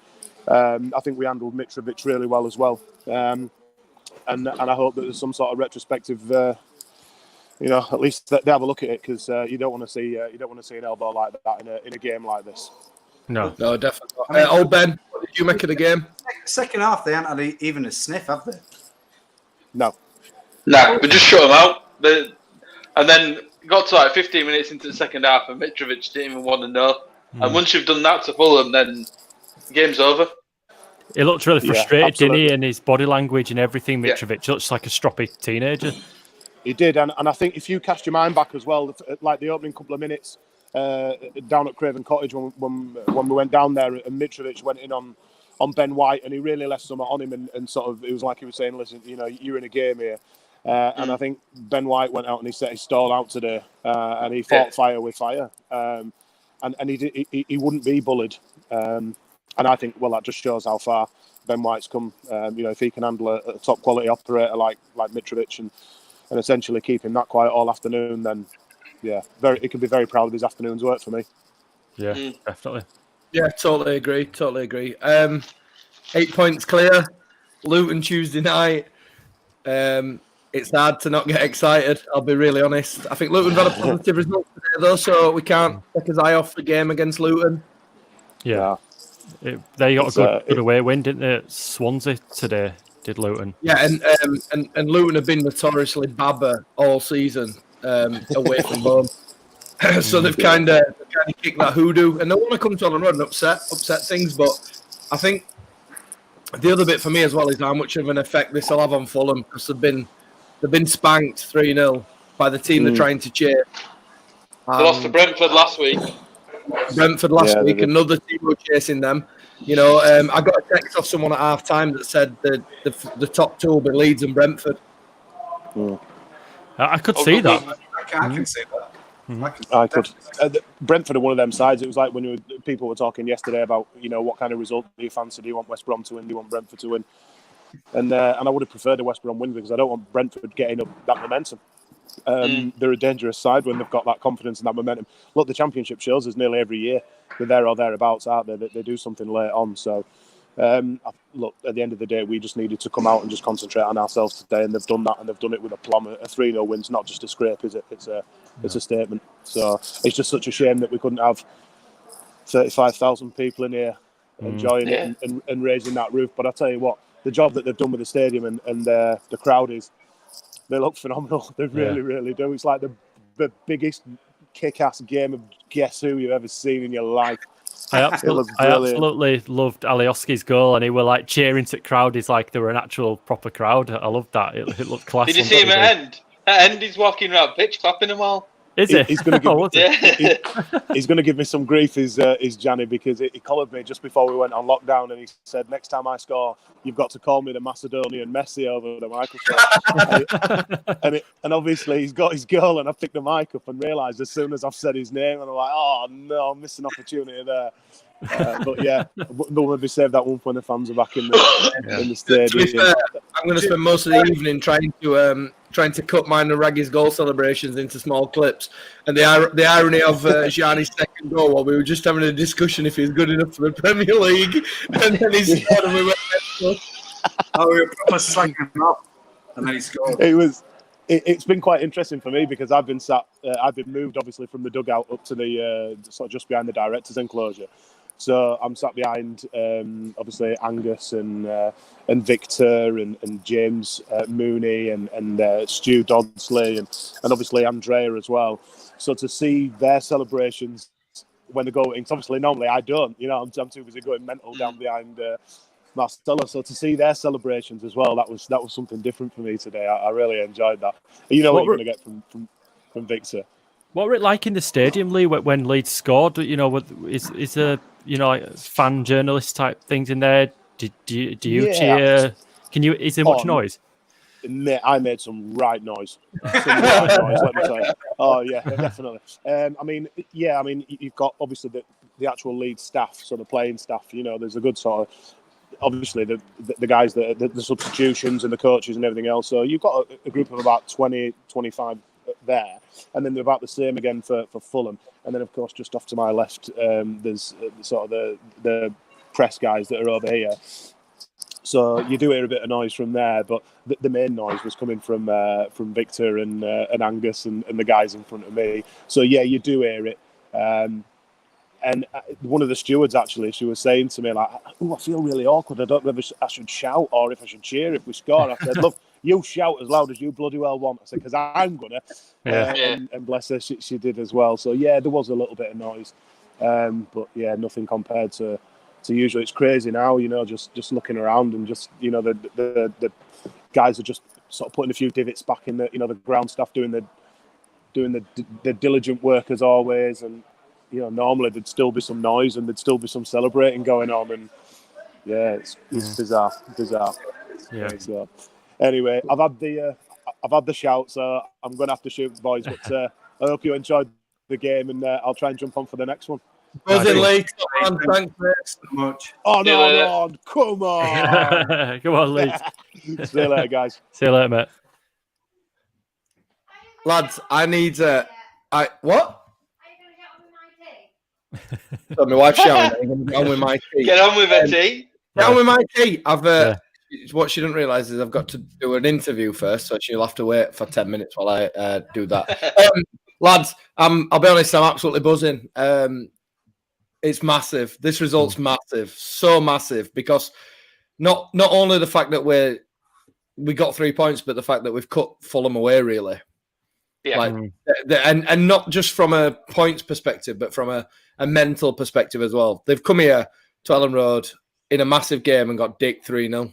Yeah. Not dicked as in the performance dick, but 3-0 still looks like 3-0 on paper. And second half they weren't in the game. No. Oh. No, they were good in that last 30 minutes of that first half. Really good. Look, and I was kind of thinking, Christ, we're hanging on to a 1-0 lead here going into half time. Second half, all leads. Yeah, it was. Do you know what? Makes this also bittersweet and quite hilarious as well is I've no idea what Bielsa did to make us so much more effective second half. I can't even sit it now and say, "Oh, he put so and so there and did this and this and this." He basically just stuck Pablo Hernandez on and went, "Go be Pablo Hernandez." Yeah. And he was. And they're just showing it on Sky at the moment. The the Harrison goal, and Pablo basically looks over his shoulder, receives the ball, sees the pass, makes the pass, and then Harrison megs the keeper and scores. It's ridiculous. If Lionel Messi or anyone else makes that, he's got his head on a pivot there, hasn't he? And he knows that- straight away what ball like, he's making. And we talk about it on Talking Shut. Pitch perfect. We talk about it on Talking Shut goal at season, but that's right up there with the Stoke pass for pass of the season because that's ridiculous. And credit to Harrison as well to just take an extra touch just to pop it through Rodak's legs when it'd have been easy just to put your foot through it and hope it goes in. Yeah, superb, absolutely superb, and that's why we love him. He's a game changer. He's Pablo.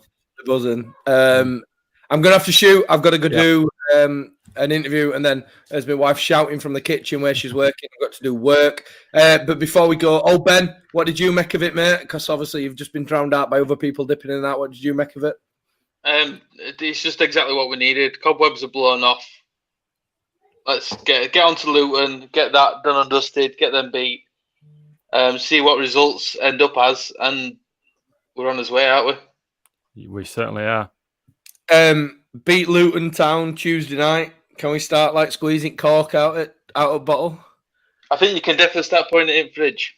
The most Yorkshire phrase ever. Get it bobbed in fridge, old cock. We nearly put cork out. Lads, it's been an absolute pleasure. Big thanks to everybody who tuned in. We've maintained a steady 50-odd, 60-odd, even went up to 100 at dinner time, half time, full time. So big thanks to everybody who tunes in. Don't forget to catch up with LS11 on Wednesday morning. And don't forget to catch up with us on Wednesday night at Talking Shut. And we'll be back for the Luton game Tuesday evening. Yeah. For that Tuesday night. So there'll be loads of good stuff on Talking Shut and LS11. Again, thanks to everybody who's tuned in. Make sure you like and subscribe to all those podcasts. Share this. Tell everybody how great this watch along's been. And we'll see you Tuesday night. And we're going up as champions. Come on! Come on, Leeds. See you there. See you there.